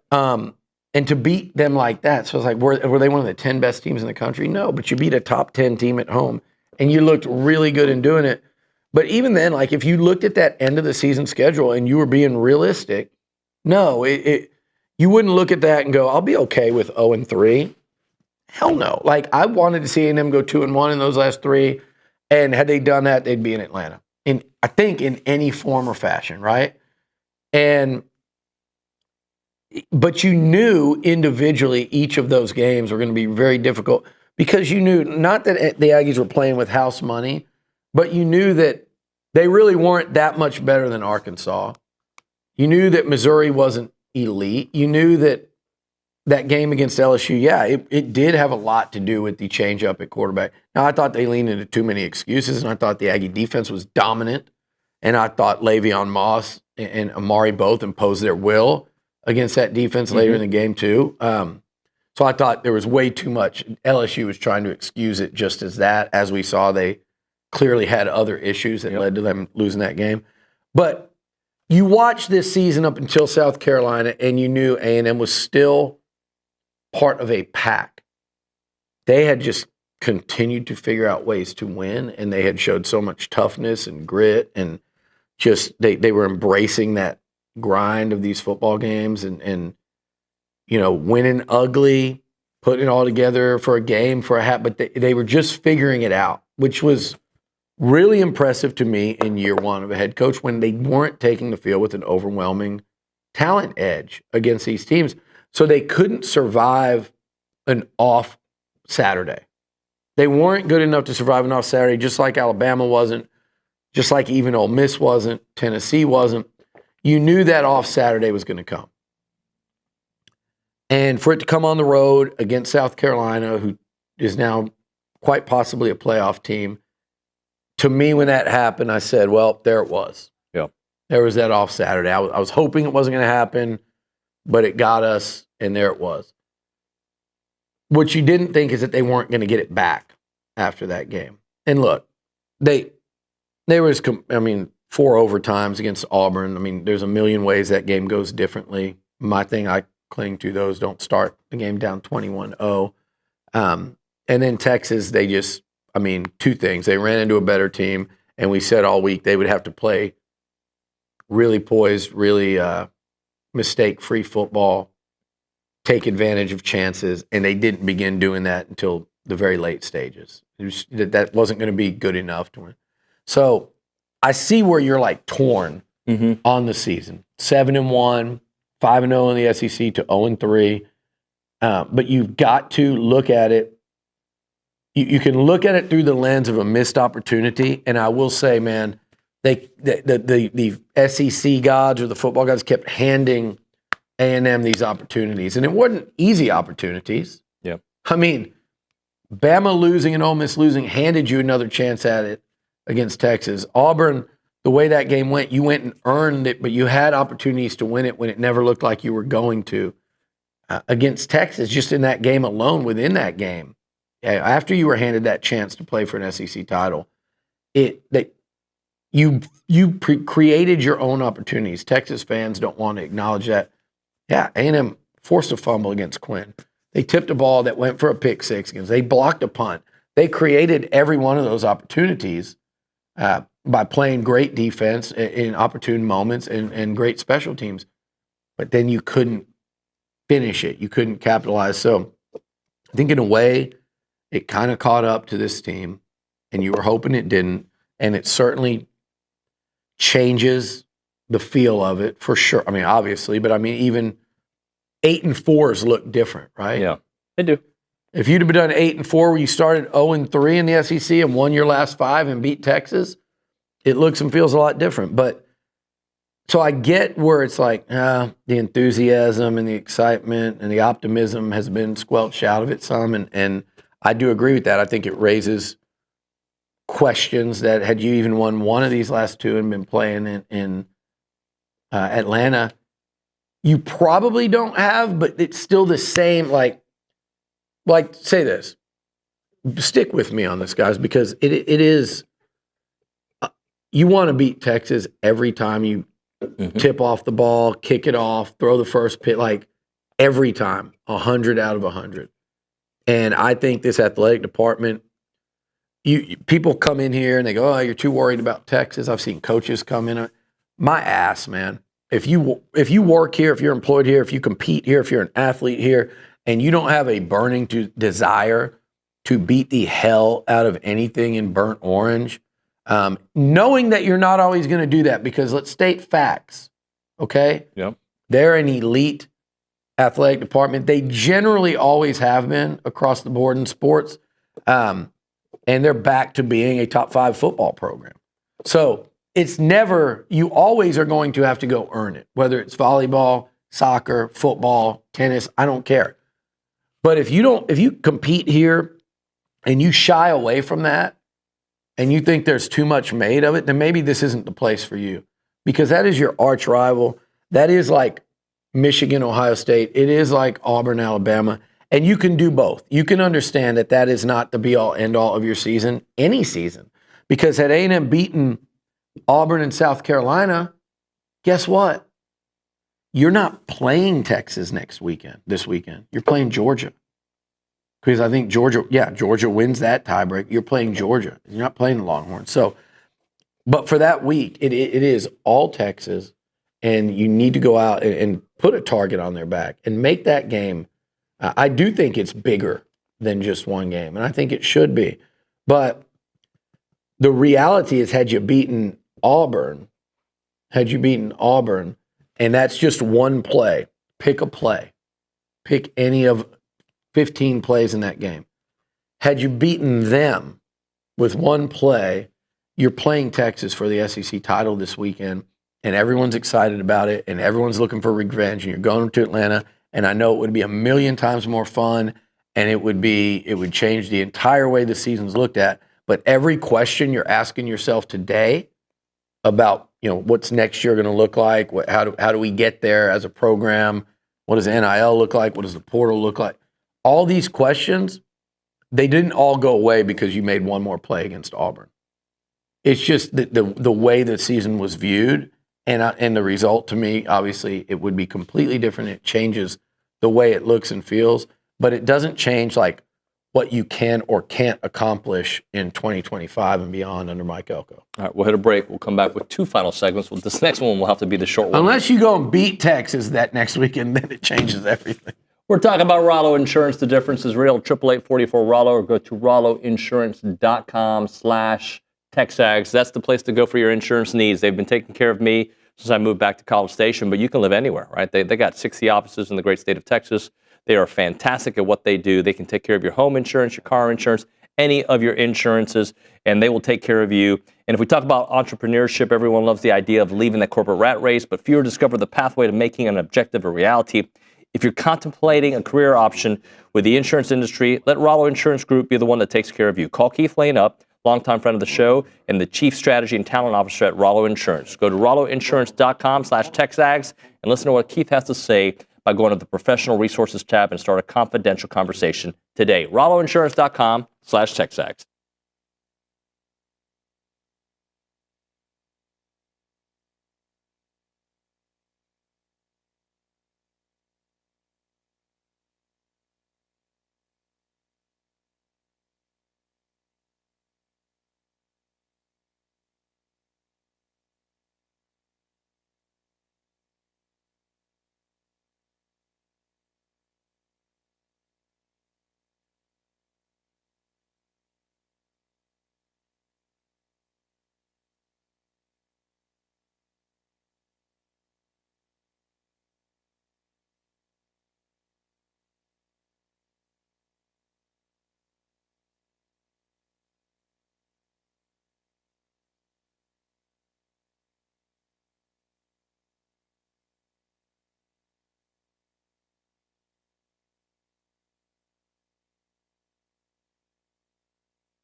And we're back.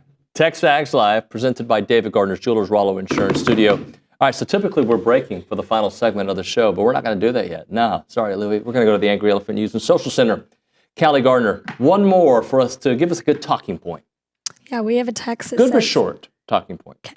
At the end of the day, Texas just had the better roster. We knew there were holes on the Aggie roster heading into the year, made worse by Wigman's regression and key injuries that finally caught up to us. Yeah. Yeah. And look, they had key injuries, particularly in the backfield. I think generally they were a pretty healthy team around that.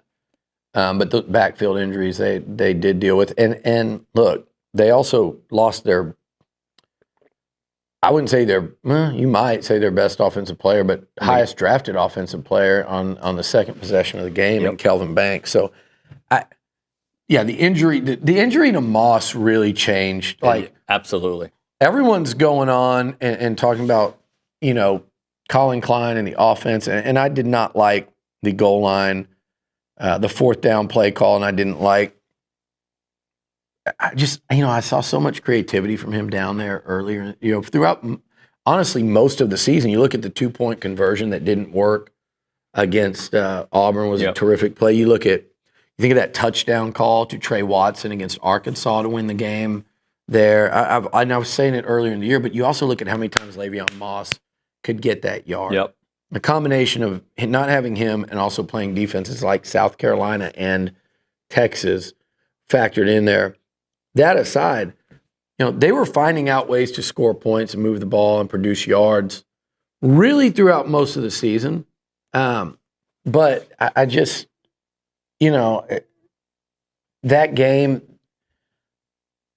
Texas was just, I don't want to lean too much into they had more talent thing, but they did. But it's still not, you still want to go out there and win that football game. And when you watch it and you go, man, if they would have just done some things differently, that's a much more competitive game. Now the Longhorn and some Aggie fans will say, well, they also almost got blown out. I get that. But they didn't get blown out because they prevented it. Again, like those key plays, other than Burt Auburn missing a field goal, that's typically on the kicker. But you can attribute that to the 12th man. But other than those plays, you forced them.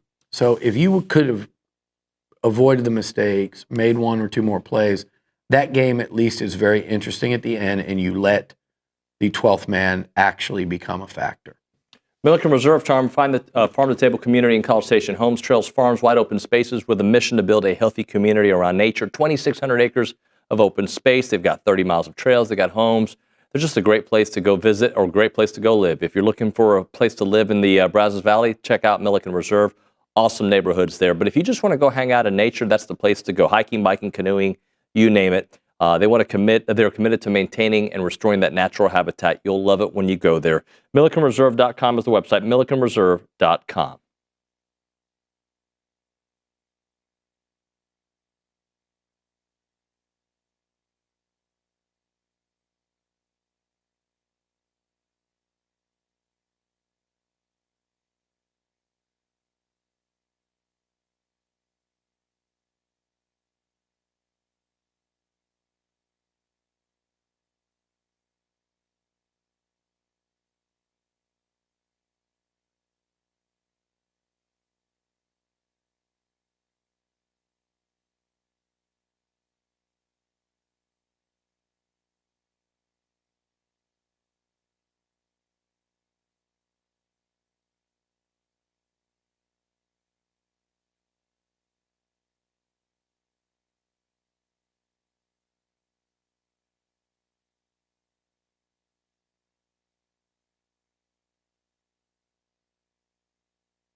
All right, final segment of the program brought to you by Double Dave's, 979-693-1150. Hook you up with your choice of a dozen pepperoni rolls or a large one-topping pizza from Double Dave, serving Aggieland since 1984. They have your favorite pizza and, of course, those world-famous pepperoni rolls, reliable in-house delivery, bringing piping hot goodness straight to your door.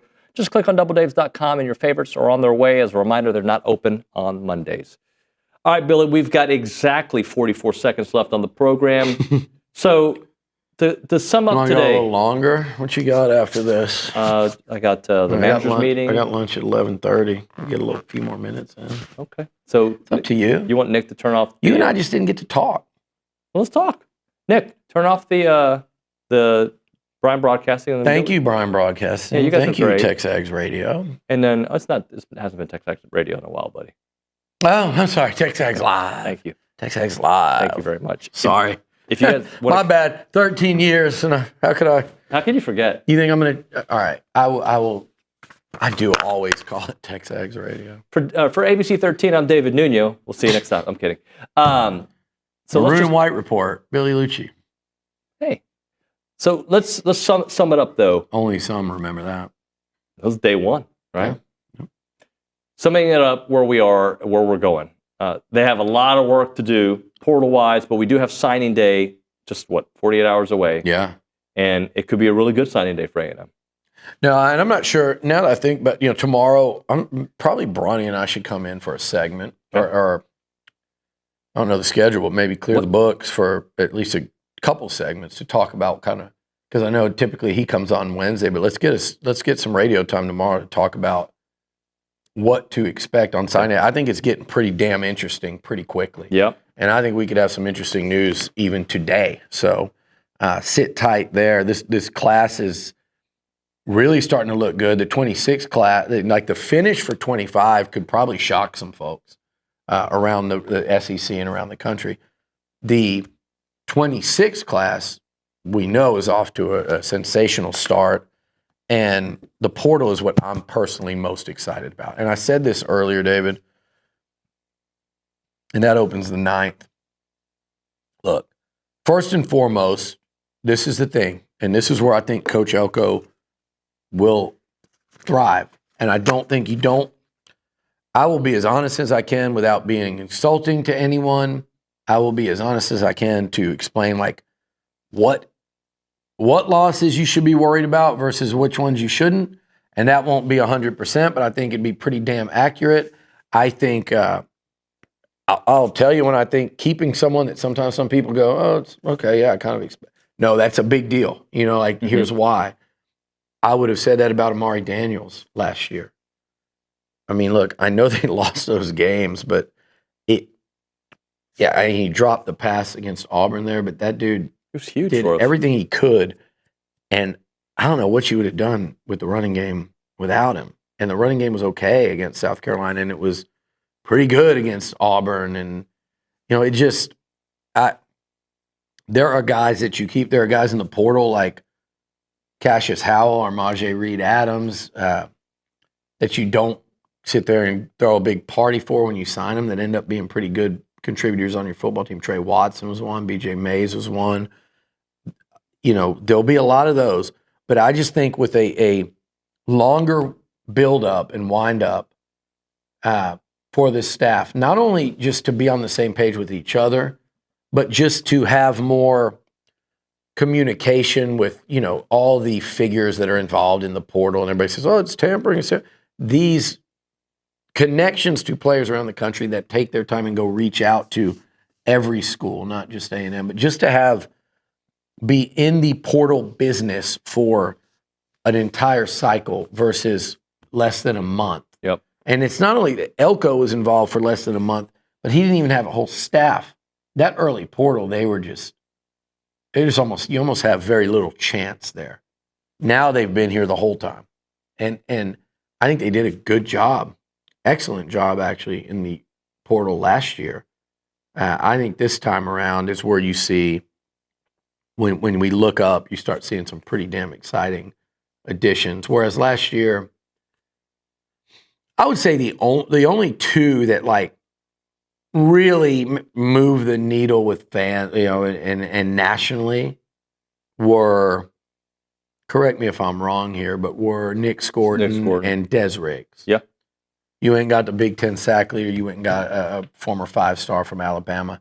Those were probably the two that really moved the needle, maybe to some degree like a Will Lee, but it was really those two that really you go, oh man, that people beyond like A&M took notice of. I think you'll see a lot more of that this year because I think they've gotten a head start in it.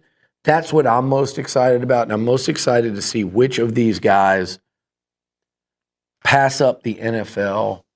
And I don't mean first-round pick NFL. I mean the guys that like third through. Yeah, third round and deeper. Yeah. Like, come back for your senior year. Come Edgerrin back Cooper for a junior style. year. Edgerrin Cooper style. Jake Matthews did it. Cedric Ogbuehi.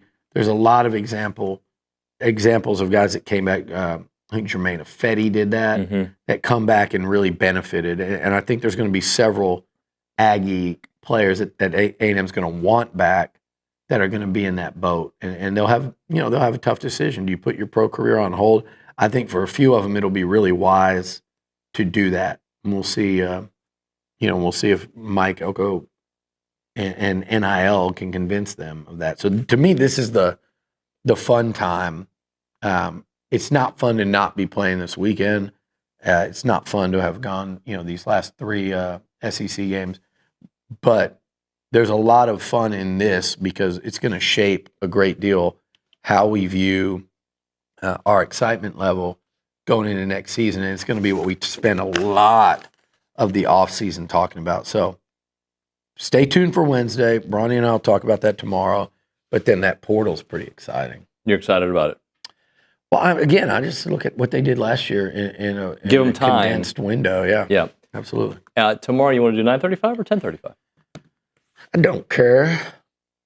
10:35 is open. 10:35 is like very short time for. How about 10:20? And finish the show good. after that sounds Jordan Peele. good, and then we'll go straight on to the sponsor lunch.